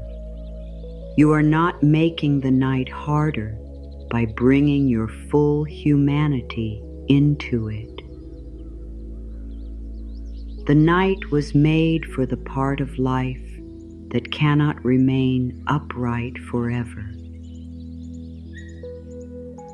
The room at the top of the stairs is waiting. The covers do not demand that the child wake and arrange them. The pillow does not ask the child to explain the day. The person carrying them does not place them at the doorway and say, "Walk the rest of the way." Care completes the journey. The child is lowered slowly. One supporting arm remains beneath the back while the other guides the legs. The head is protected until the pillow receives it. The arms that were around the neck loosen in their own time. There is no sudden dropping, no demand for instant separation. The movement from being carried to being supported is made with care. Your own letting go can happen this way. There does not need to be a sudden fall into stillness. One form of support can become another. The strength that carried you through the day can place you into the support of the bed. The alert mind can loosen as the quieter mind receives what remains. The muscles can stop helping in their own time. You can be lowered into this hour rather than commanded into it. The surface beneath you can receive more of your weight. The head can become less responsible for keeping itself lifted. The arms can stop preparing to reach. The legs can stop preparing to stand. The whole body can learn that it has arrived somewhere that asks for nothing. You may still feel the shape of the stairs inside you, a rising and falling, a sense of motion, a thought that sways back towards something unfinished. Let it sway. You do not have to correct every movement. The sleeping child may shift against the shoulder without waking fully. The person carrying them does not interpret each movement as a problem. Your small inner movements are not problems either. A feeling may pass through. A sound may briefly reach you. A thought may form and dissolve. The journey can continue around these things. You do not need perfect silence. You need enough safety to stop treating every disturbance as a command. The child does not climb down from the arms because a floorboard makes a sound. The trusted neck remains beneath the small hands.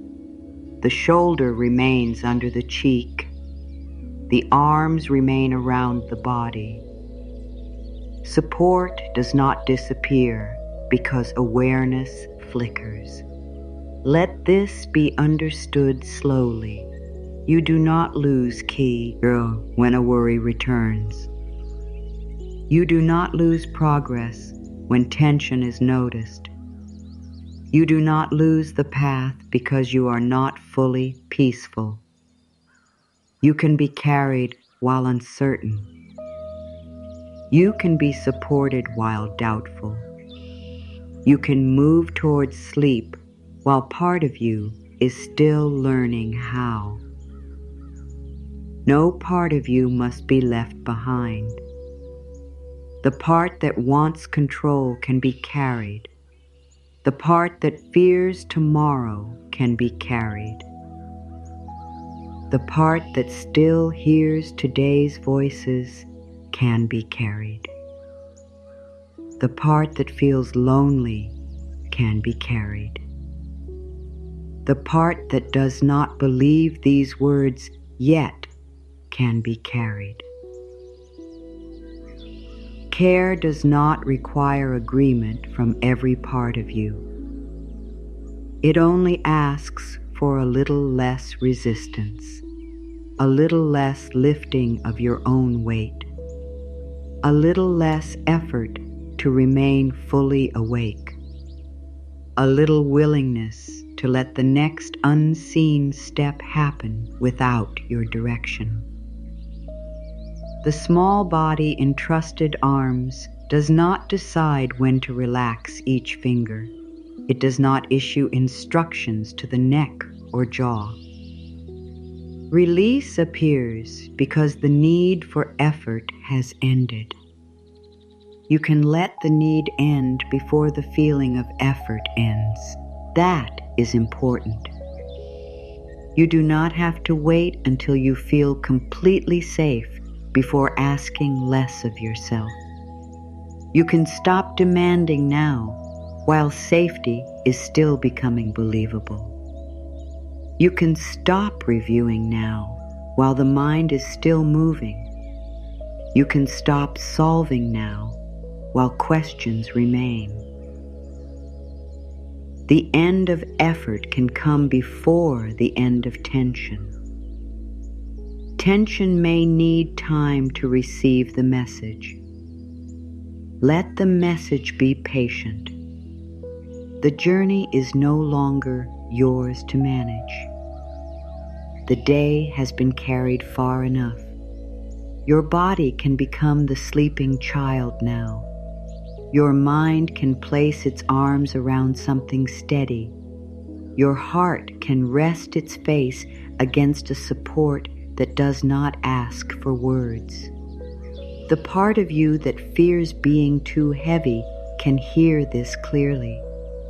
You are not too heavy for the surface beneath you. You are not too heavy for quiet. You are not too heavy for compassion. You are not too heavy for your own care. The weight you carry does not make you undeserving of being carried. It is the reason carrying is needed. Nothing has to be made lighter before support begins. The adult lifting the child does not ask the child to lose weight on the stairs. The child's full weight is accepted in the first movement from the car. Let your full experience be accepted now. The joy and the sadness, the gratitude and the strain, the love and the resentment you feel ashamed to name, the hope and the fear, the courage and the wish to disappear from every demand. All of it can be gathered. A whole person is being carried, not an improved person, not a quieter person, not a person who has resolved every contradiction. You as you are now. The day may have left marks on you, a tightness where words were held, a heaviness where disappointment settled, a distance where too much was asked, a numb place where feeling everything would have been in too much. These marks do not need to be examined now. They can be covered with care. The child placed into bed is not awakened to discuss what happened during the day. There may be stories for morning. There may be questions. There may be lessons. None are more urgent than the need to remain undisturbed. You can offer yourself that same protection. The story can wait. The meaning can wait. The explanation can wait. The next action can wait. You have arrived at the part of the journey where being cared for matters more than understanding everything. Let the covers be drawn without ceremony. Let the room remain dim. Let the world move farther from your attention. The person who carried the child may keep a hand nearby for a little while, not to restrain, to reassure, to let the body know that the transition is complete.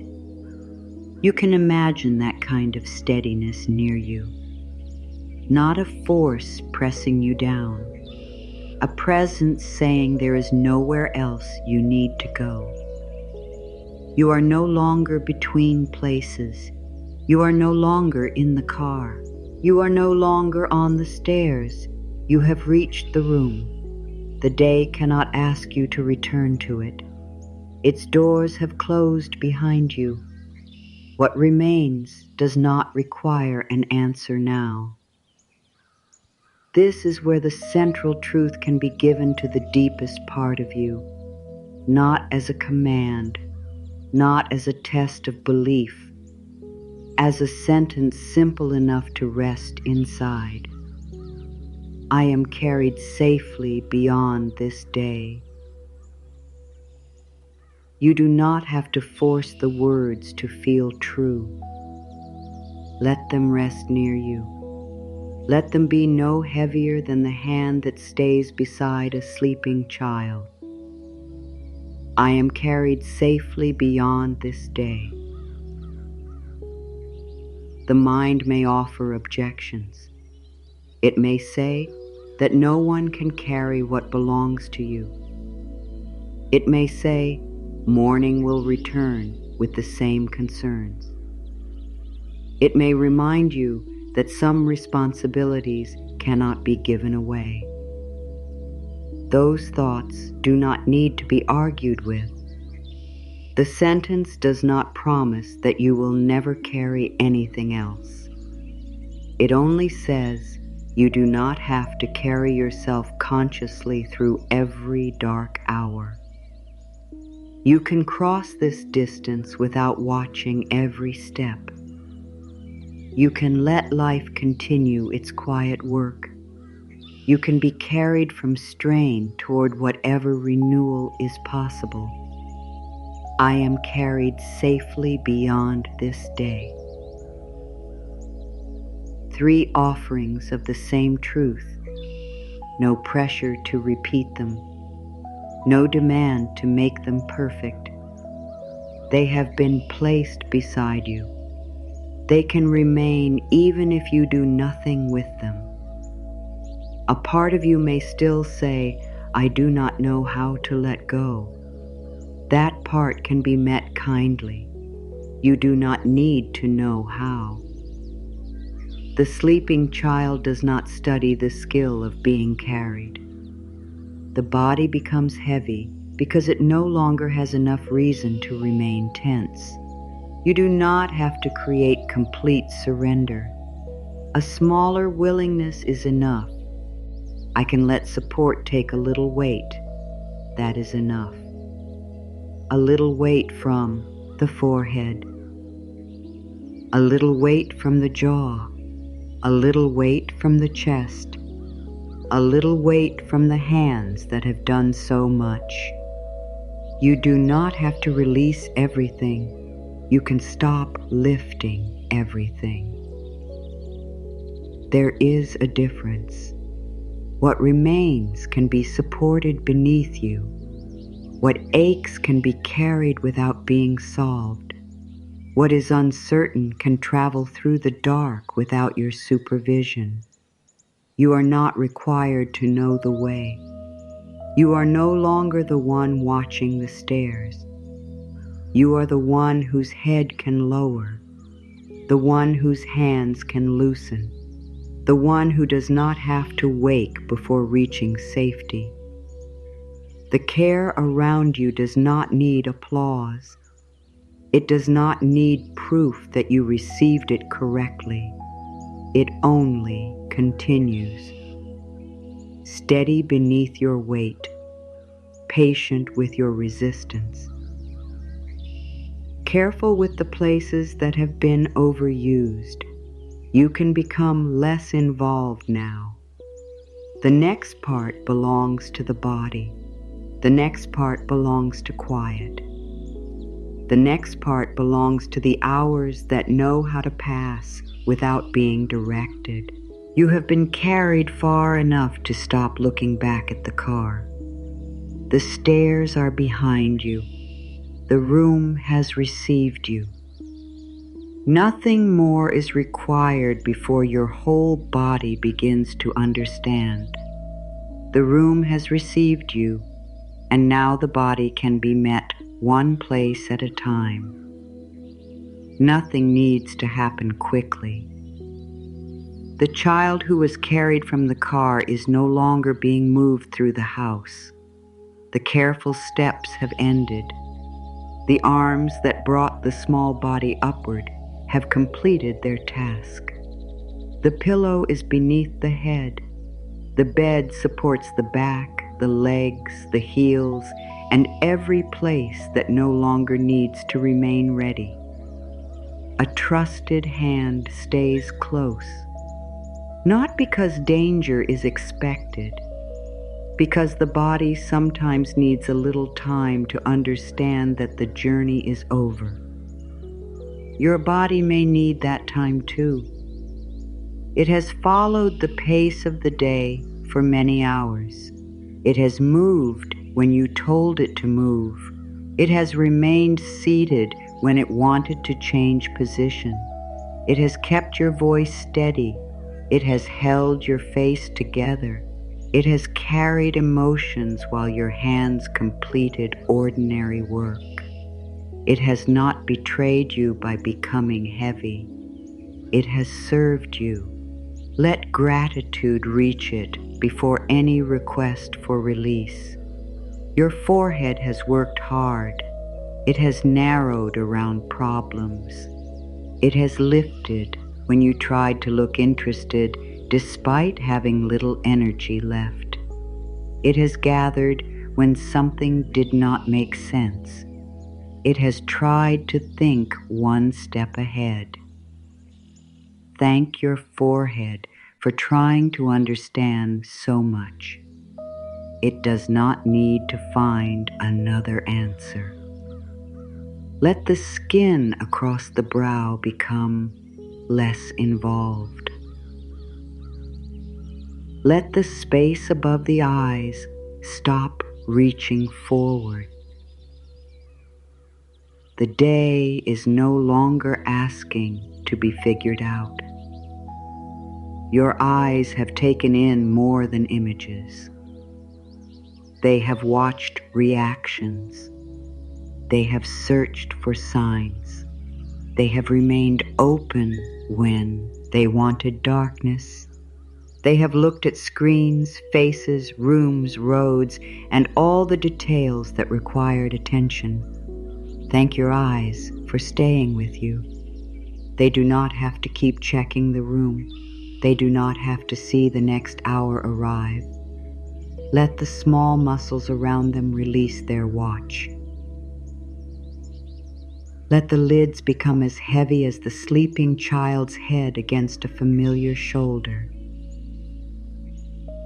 Your temples have carried the pressure of thought, the planning, the remembering, the effort to understand what another person meant, the repeated return to what you wish had gone differently.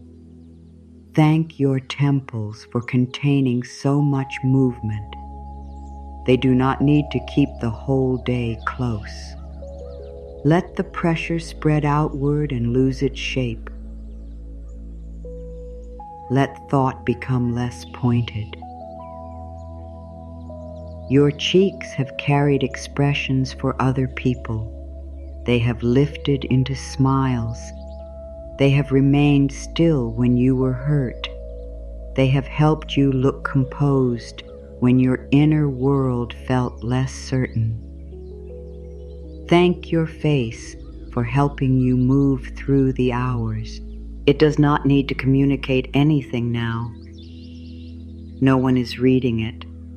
No one needs reassurance from it. Let the cheeks become unguarded. Let the face return to the quiet expression of someone who has nothing left to prove. Your jaw has held many things, words that might have caused harm, answers you were not ready to give, questions you decided not to ask, frustration that had nowhere useful to go.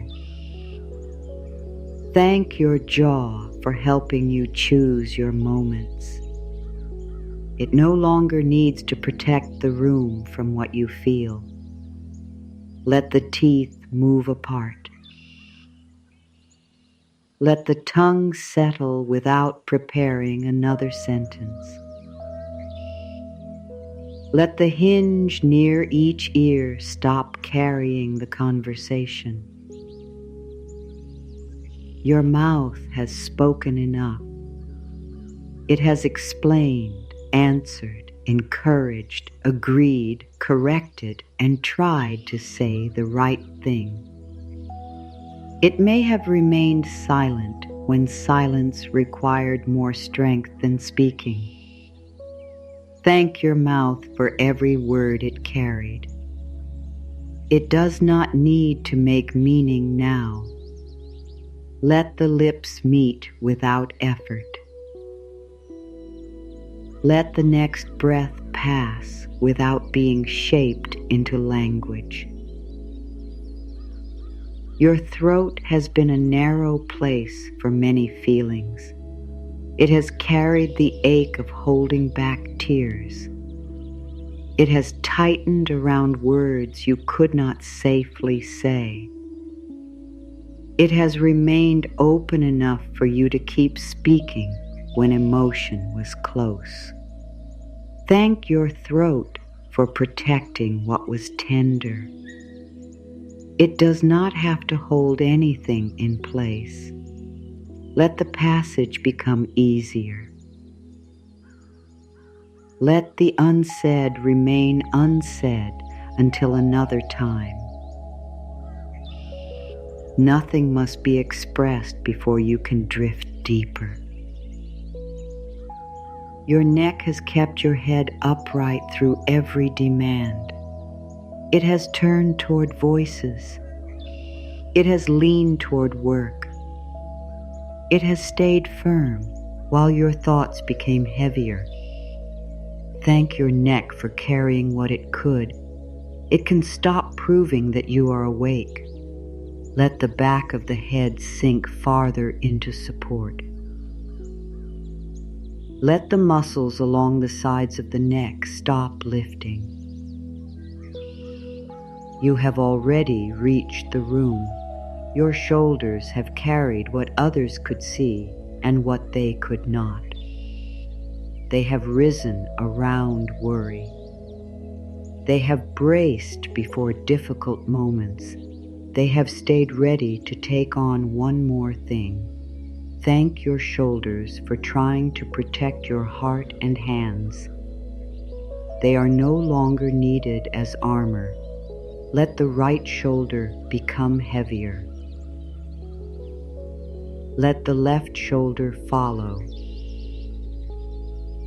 Let both move away from the ears and settle into the support beneath them.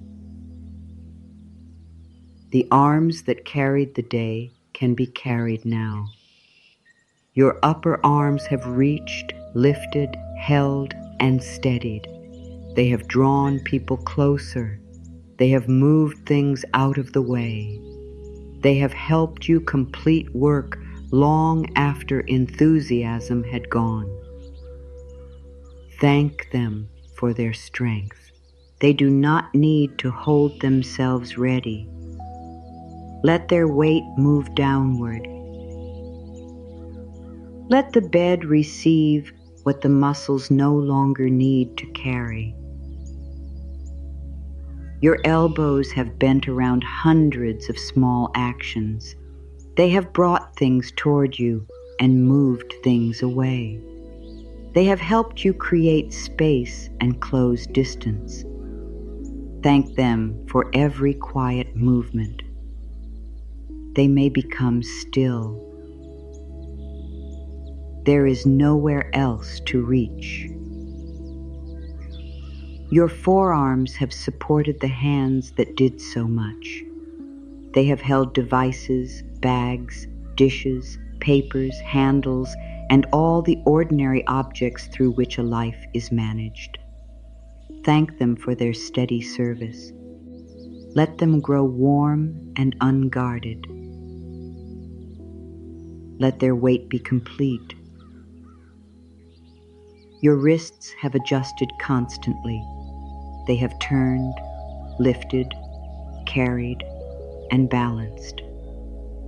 They have made precise movements while the rest of you felt less certain. Thank your wrists. They do not need to remain prepared. Let the joints become loose. Let the pulse continue without your attention. Your hands have given more than you remember. They have opened doors.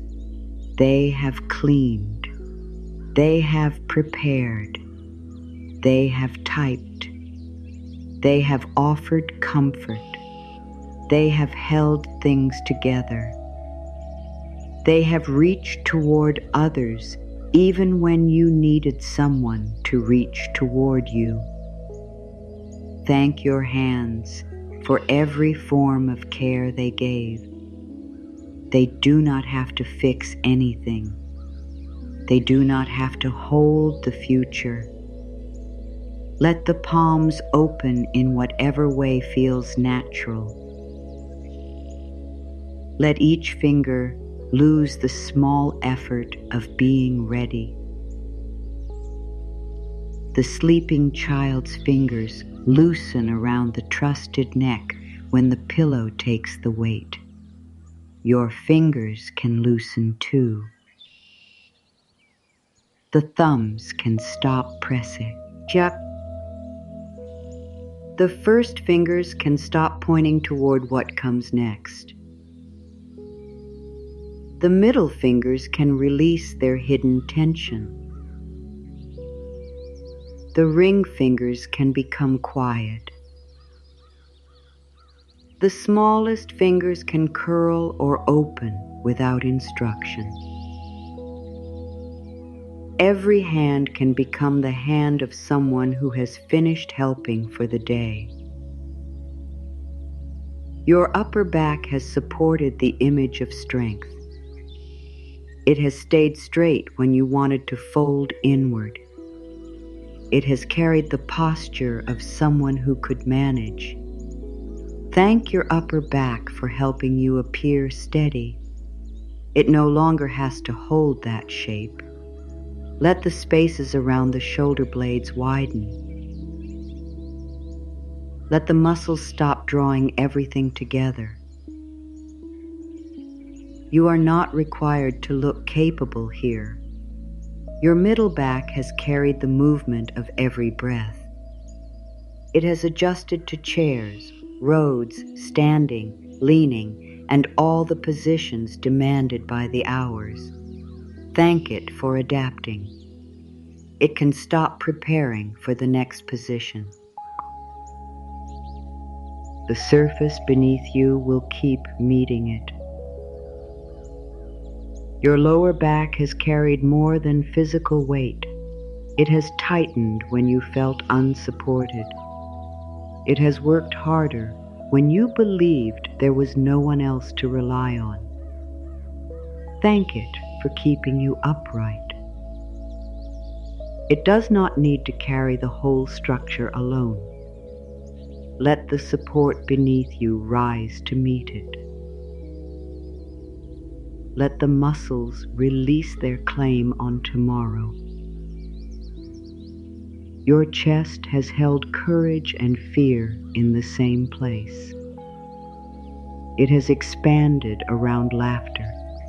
It has tightened around worry. It has carried the small ache of disappointment and the larger ache of love. Thank your chest for containing so much life.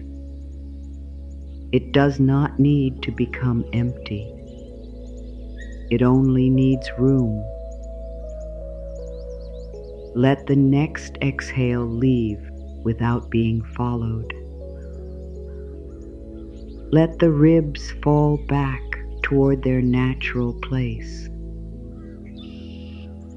Nothing is chasing you. Your heart has continued through everything. It did not ask whether you felt ready. It stayed with you through the pleasant moments and the difficult ones. It kept its rhythm while you tried to manage all that could not be controlled. Thank your heart for its faithful work. You do not need to count its beats. You do not need to make it slower. Let it continue in its own wisdom. The sleeping child does not monitor the heart inside the chest. The one carrying them trusts that living continues. You can trust that too. Your lungs have met every hour with another breath. Some were deep, some were shallow, some were interrupted by words. Some were held during moments of worry. Thank your lungs for returning again and again. They do not need a perfect rhythm. Let air enter as it enters. Let air leave as it leaves. Act time twos. No breath must accomplish anything. Your stomach has carried food, hunger, uncertainty, instinct, and emotion. It may have tightened before conversations. It may have held what your voice could not release. It may have asked for care while you were occupied with other things. Thank your stomach for communicating. It does not need to be judged for how it feels. Let the wall of the belly become less guarded. Let it rise without being pulled inward. Let it fall without being controlled. The child asleep in trusted arms does not hold the stomach flat. There is no audience. There is only being carried. Your sides have helped you turn toward what needed attention. They have helped you bend around tasks and reach across distances. Thank them for their flexibility. They can become still. The body no longer needs to turn toward every call. Your hips have supported every transition. Sitting to standing, standing to walking, walking to waiting. They have held your center through changes of direction. Thank your hips for carrying you through the day. They can become broad and heavy against the surface beneath them. They do not need to prepare you to rise. Your pelvis has protected the center of your body. It has carried tension that words could not always reach. Thank this deep place for its quiet strength. Nothing must be forced open. Let the surrounding muscles stop bracing. Let weight spread. Let support become believable. Your thighs have carried you farther than you may remember. They have lifted you from chairs. They have guided you up steps. They have remained strong during moments when your mind felt uncertain. Thank your thighs. They no longer need to push. Let the large muscles become heavy. Let the bones be received. The stairs have already been climbed. There is nowhere else to go.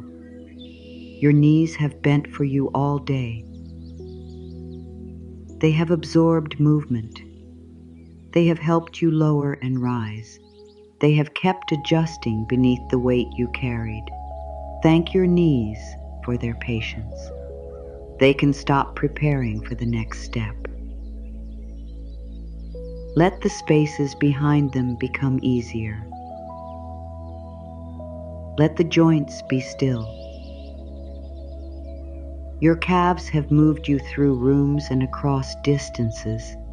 They have tightened to keep you balanced. They have kept working even when your steps became slower. Thank your calves for every quiet effort. They may release their readiness. Let the muscles lengthen. Let the legs feel as though they no longer belong to the day. Your ankles have made countless corrections. They have kept you steady on uneven ground. They have changed direction without needing your conscious thought. Thank your ankles for guiding you safely. They do not need to remain alert. Let the feet lean fully into what supports them.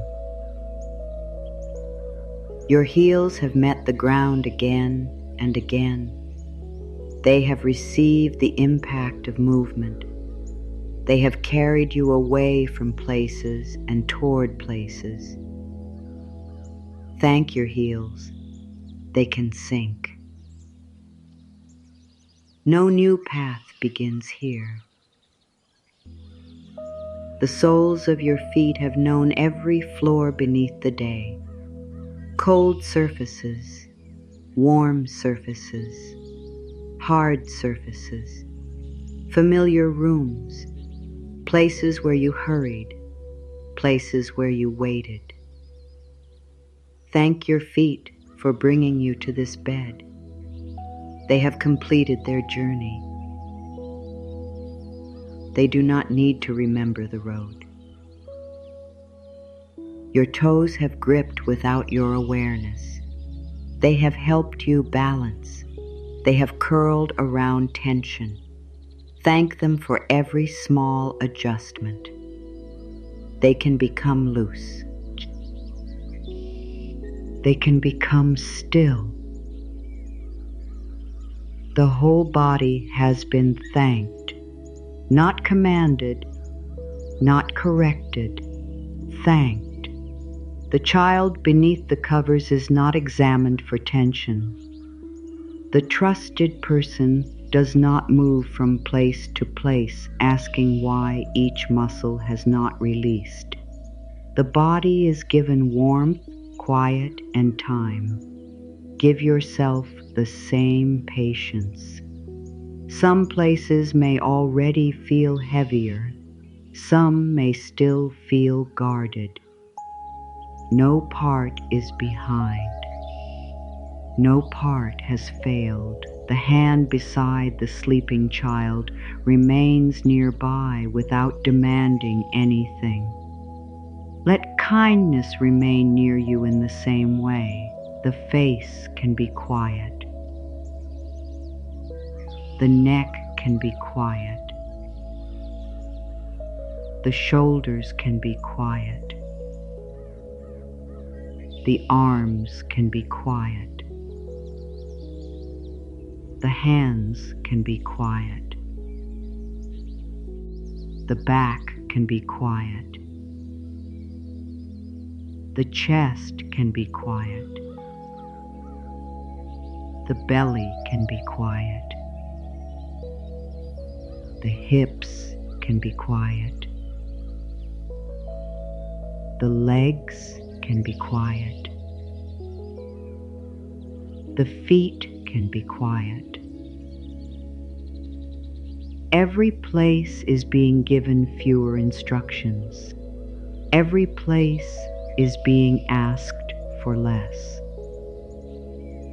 The child does not need to know which part relaxes first. The body chooses. The deeper mind chooses. The hours choose. You can stop measuring. You can stop checking. You can stop wondering whether enough has changed. A very small shift is enough. A little more weight. A little less effort. A little farther from the day. Let these next lines fall without needing to hold them. They are not promises you must prove. They are small permissions spoken from within. I no longer carry every unfinished thing. I let the bed receive my full weight. I trust the hours I cannot watch. I release the need to know each step. I am supported while my thoughts grow quiet. I can be cared for without explaining myself. I let my body leave the day behind. I do not have to stay prepared. I am safe enough to become heavy. I let the darkness hide nothing from me. I can stop directing the next moment. I release the face I wore for others. I let my hands finish their work. I am not responsible for every outcome. I can receive without giving something back. I let support come closer. I release what cannot be solved here. I am worthy while doing nothing. I can become quiet without disappearing. I let my heart keep its own rhythm. Ow. I am carried through unseen hours. I can loosen without losing myself. I let tomorrow remain unopened. I am not too heavy. I can be supported. I let effort end. I am still worthy. I release the watch. I trust the dark. I become heavier. I am carried. I am safe. I let go. I receive care. I stop reaching. I stop solving. I stop checking. I grow quiet. I feel supported. I am here. I am enough. I am carried. I am cared for. I am quiet. I am safe. The words do not need to be remembered. They can fade as the sleeping child's fingers loosen beneath the covers. The face no longer needs an expression. The mouth no longer needs a reply. The shoulders no longer need armor. The hands no longer need a task. The legs no longer need a destination. The whole body can become less responsible. You have already been brought inside. You have already been carried upward. You have already been placed where the night can take your weight. The trusted hand is still near. The room is still quiet. The journey no longer needs your help. You can move farther from words now, farther from explanations, farther from the shape of the day. The body knows what to do when nothing more is being asked. Let it continue.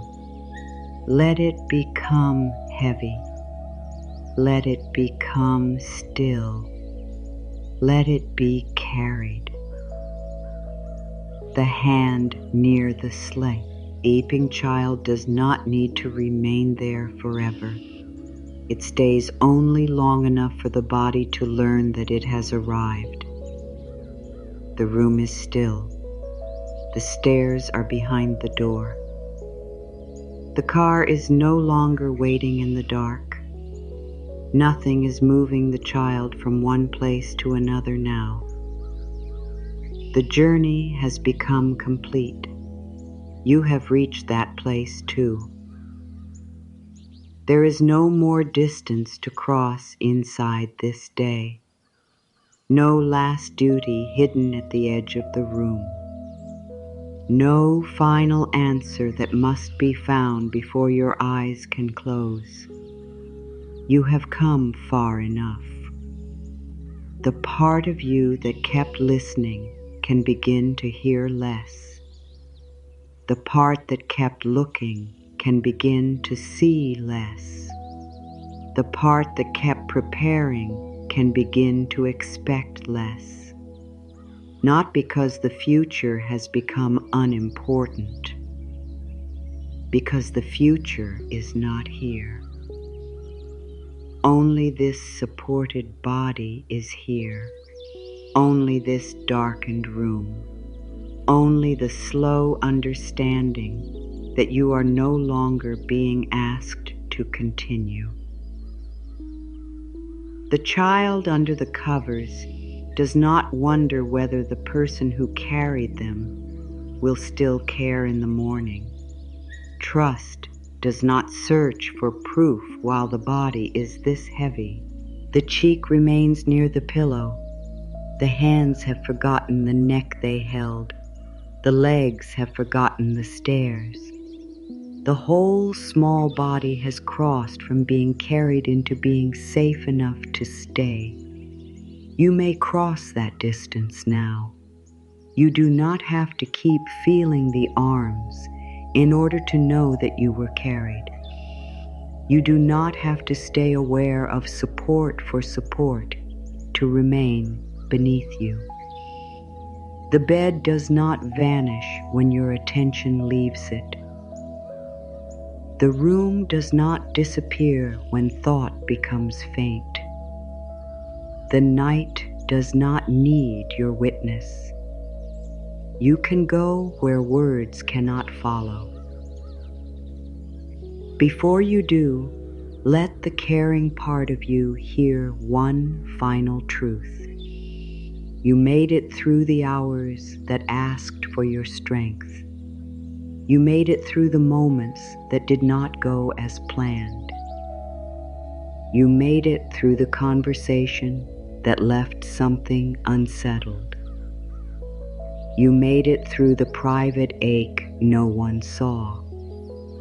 You made it through the work, the waiting, the noise, the decisions, and the parts of the day that required more courage than they appeared to require. You do not have to make your survival beautiful. You do not have to call every difficulty a gift. You do not have to be grateful for what hurt. It is enough that you are here, enough that the body kept bringing you forward, enough that the heart remained with you, enough that you reached a place where effort can end. There may be things you wish you had done differently. They can wait beyond this door. There may be words that still need to be spoken. They can wait for a voice with more strength. There may be choices that need your attention. They can wait for a mind that has had fewer demands. Nothing honest is lost by waiting until you have more of yourself available. You do not owe the dark an explanation. You do not owe the day another review. You do not owe tomorrow an early beginning. The hours ahead are not empty space that must be filled with thought. They are a passage you are permitted not to witness. The sleeping child does not know how long the person stood beside the bed. They do not know when the hand lifted from the covers. They do not know when the door was left slightly open. They do not know when the house became completely quiet. Care continues outside awareness. Let that be enough. A part of you may still fear that letting go means losing control of something important. It may believe one final thought will prevent a mistake. It may believe staying partly alert will protect the people you love. It may believe worry is a form of responsibility. Thank that part for trying. Then give it a smaller role. It does not need to guard the whole house. It does not need to watch every stair. It does not need to keep the car door open. It can lie down beside the rest of you. It can be the small hand that no longer grips. It can be the head that no longer lifts. It can be the part that trusts the journey has already been completed. Your thoughts may become less orderly now. One image may enter another. A sentence may lose its ending. A memory may pass without asking to be understood. This is not confusion you need to correct. It is the mind moving away from the straight lines of the day. Let the edges blur. Let the words become quieter than the spaces around them. Let meaning become less important. You have understood enough. You have remembered enough. You have held enough. The deepest care now is to ask nothing more from yourself, not even peace, not even confidence, not even perfect surrender. You can enter the next moment exactly as you are. The child does not become more deserving after relaxing. The child was deserving in the car, on the stairs, in the arms, and beneath the covers. Your worth has remained unchanged through every state of this day. When you were capable, when you were uncertain, when you were kind, when you were impatient, when you were hopeful, when you had nothing hopeful left to say, when you gave, when you needed, when you held everything together, when you could no longer pretend that you could, you remained worthy. That truth does not need to stay bright in the mind. It can sink below thought. It can become part of the quiet beneath you. The person who carried the child did not carry only the cheerful version. They carried the whole day with them. The dust on the shoes, the tired face, the tangled hair, the forgotten object still resting in one hand. Care did not sort the child into acceptable and unacceptable pieces. Care gathered everything. Let everything in you be gathered, the doubt, the relief, the loneliness, the love, the old hurt that appeared without warning, the younger part that wanted someone to notice, the capable part that kept moving, the weary part that asked to stop. No one inside you must remain awake to make sure the others are safe. All of you can be carried by the same quiet. All of you can lie beneath the same covers. All of you can stop trying to earn a place here. The room has no preferred version of you. The pillow does not choose between your strength and your sadness. The darkness does not ask which feeling belongs. Everything can become less separate. Everything can become less urgent. The day may still exist in memory, but it no longer has your body. Your hands are not inside its work. Your feet are not walking its floors. Your eyes are not meeting its faces. Your voice is not answering its questions. You have left it. The day cannot follow you beyond the point where you stop carrying it. It may knock through a thought. It may call through a memory. You do not have to open.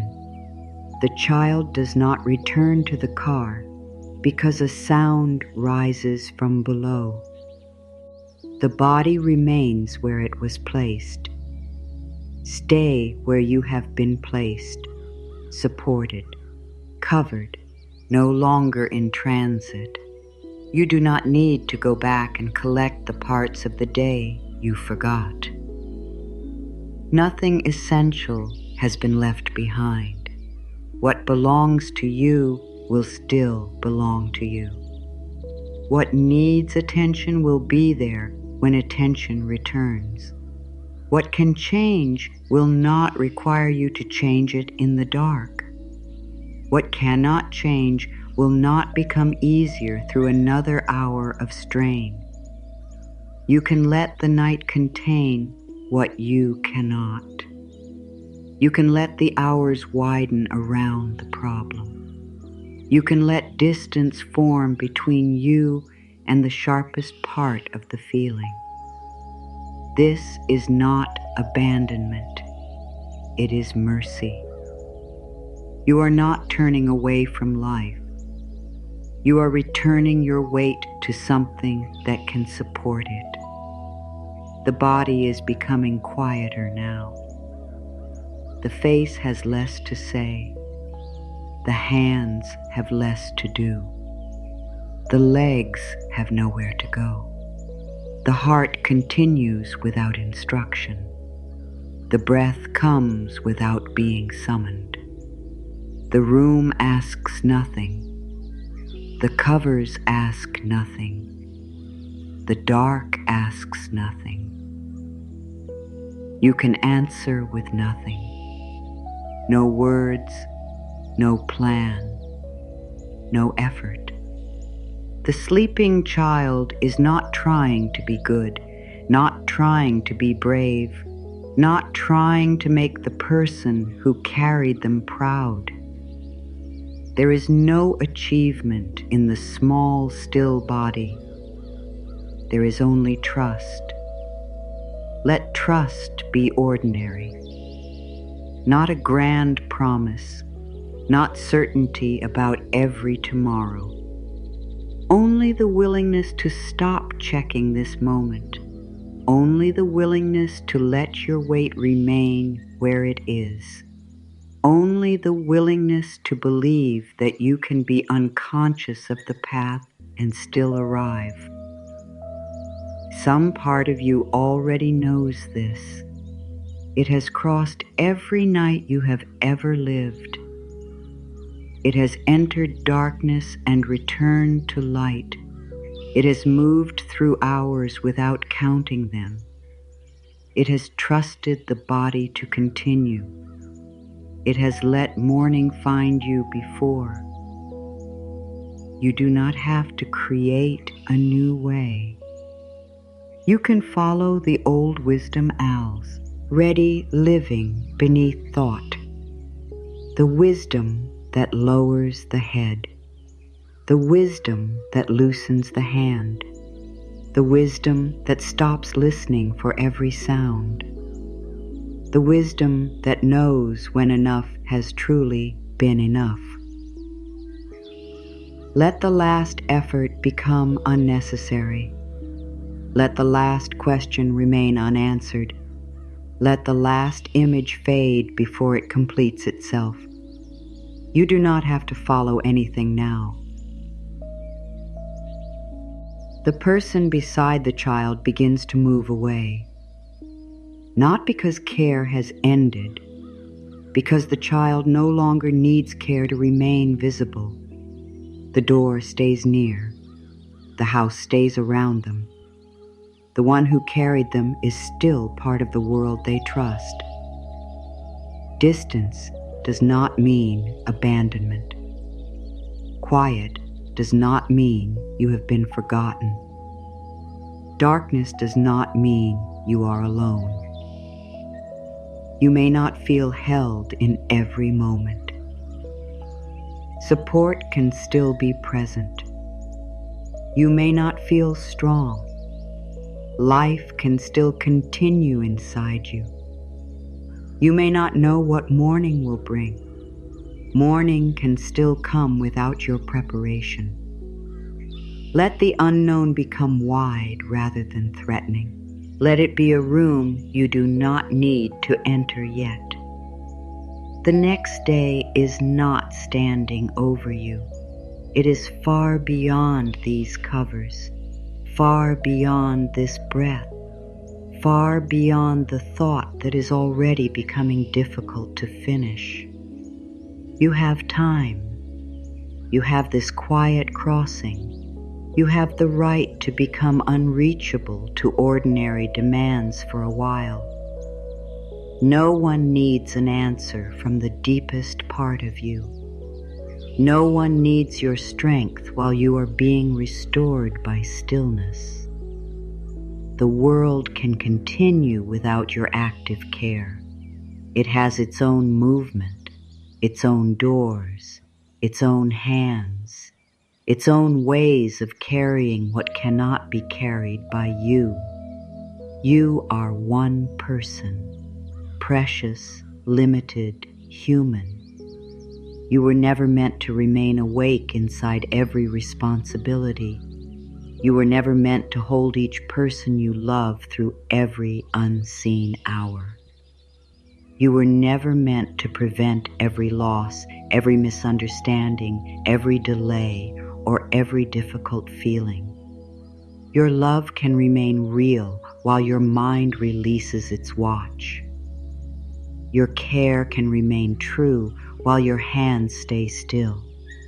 Your responsibility can survive a night in which you do nothing. You do not need to prove devotion through depletion. You do not need to keep suffering in order to show that something matters.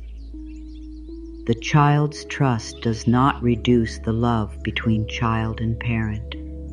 It deepens it. For a few hours, the child offers no help, no thanks, no conversation, and no effort. Still loved, still precious, still carried. You can receive without returning anything now. No gratitude performance, no promise to work harder tomorrow. No plan to become more deserving. There is no need to make yourself useful in order to remain loved through these hours. The sleeping child does not wake to check whether the carrier's arms became sore. There is no apology offered for the wait. No bargain is made for the kindness. The child gives trust because trust is the only thing available in that depth of weariness. Your own weariness can stop negotiating too. It does not need to promise a better mood. It does not need to promise greater patience. It does not need to promise that tomorrow will be perfectly managed. You may wake with some of the same questions. You may still have work to do. You may still need a boundary, a conversation, a change, or real support from someone able to help. None of that means these quiet hours have failed. Care is worthwhile even when life remains unfinished. Being carried is worthwhile even when you will walk again. The child will rise another day. Small feet will find the floor. Hands will reach. A voice will return. Curiosity will pull the body toward the next room. None of that must begin now. The one who carried the child does not wake them early to prepare for being awake. The covers remain where they are. The room protects the interval. Let this interval belong completely to you. You do not have to rehearse the person you will be later. You do not need to imagine your first task.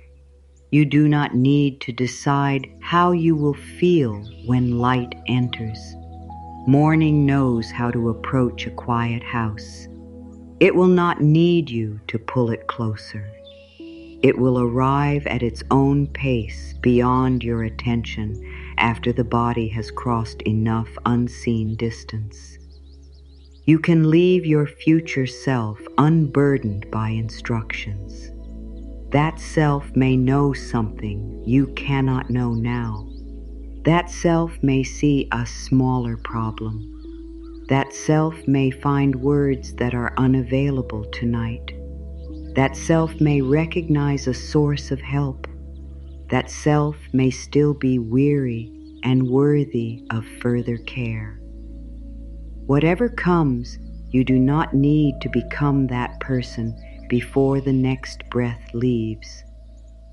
Stay small within this moment, a head on a pillow, hands without a task, feet without a road.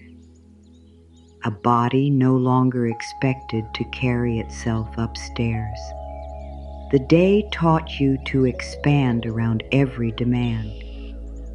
Now you can become smaller than the demands, small enough to fit inside the covers, small enough to be gathered, small enough to stop containing the whole world.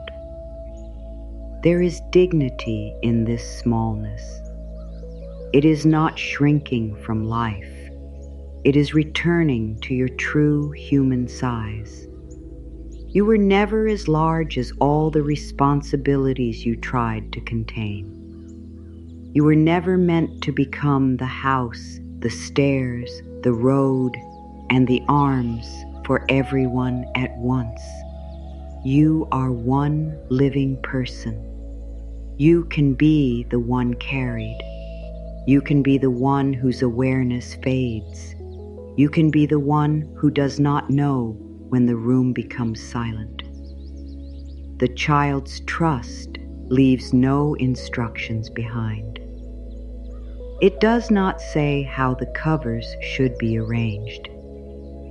It does not request that the door stay open at a precise angle. The deeper the sleep, the less management remains. Let management leave you in small pieces. The need to check, the need to predict, the need to prepare, the need to remember. The need to keep a place for every unfinished thing. They can slip from the hands of the mind. No crash, no loss, only less being carried. You may sense a last return of concern, a name, a face, a task, a sentence you wish you could change. Let it be like the faint memory of the car after the child is already in bed. The car exists. It is parked. It does not need anyone inside it. The journey has ended. Your concern can exist without your full presence inside it. You can leave it parked beyond the room. You can return when there is light. You can bring help when help is needed. You can decide not to return to what no longer belongs to you. All those choices remain possible. Nothing must be chosen now. The night is not taking your freedom. It is protecting it from decisions made with too little strength. The quiet is giving your wisdom somewhere to return.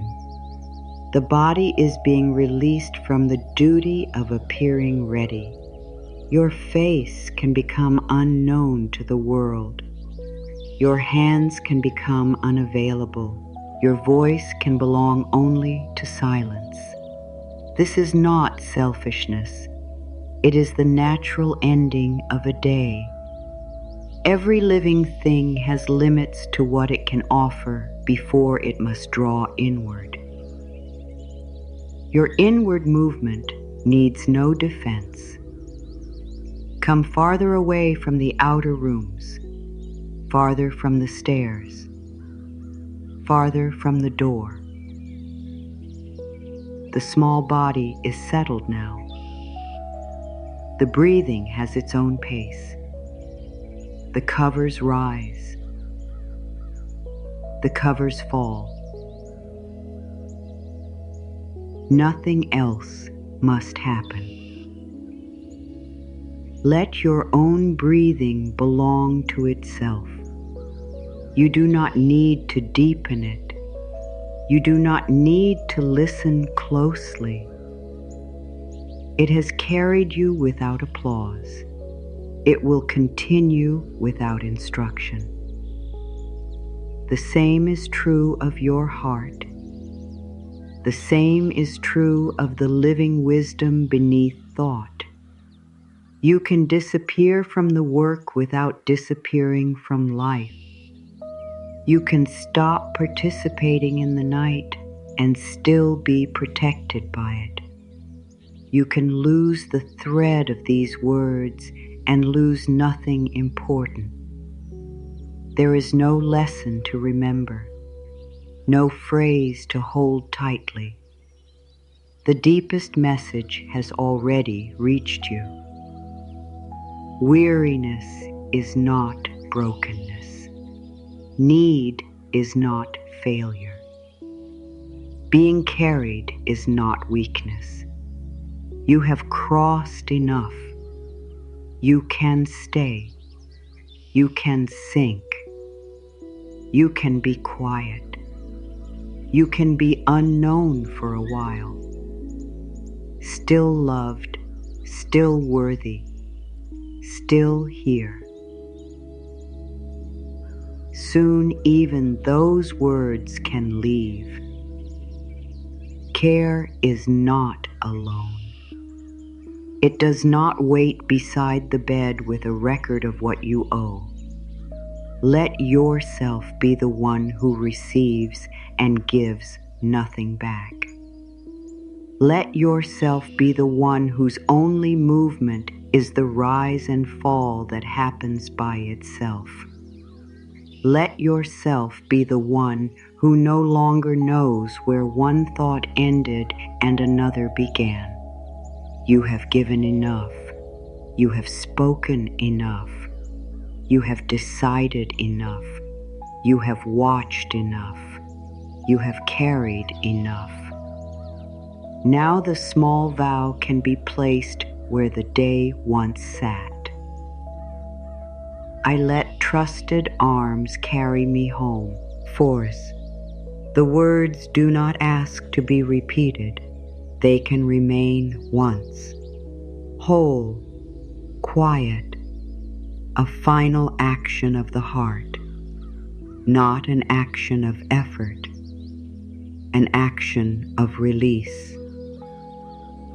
I let trusted arms carry me home. The vow can become smaller.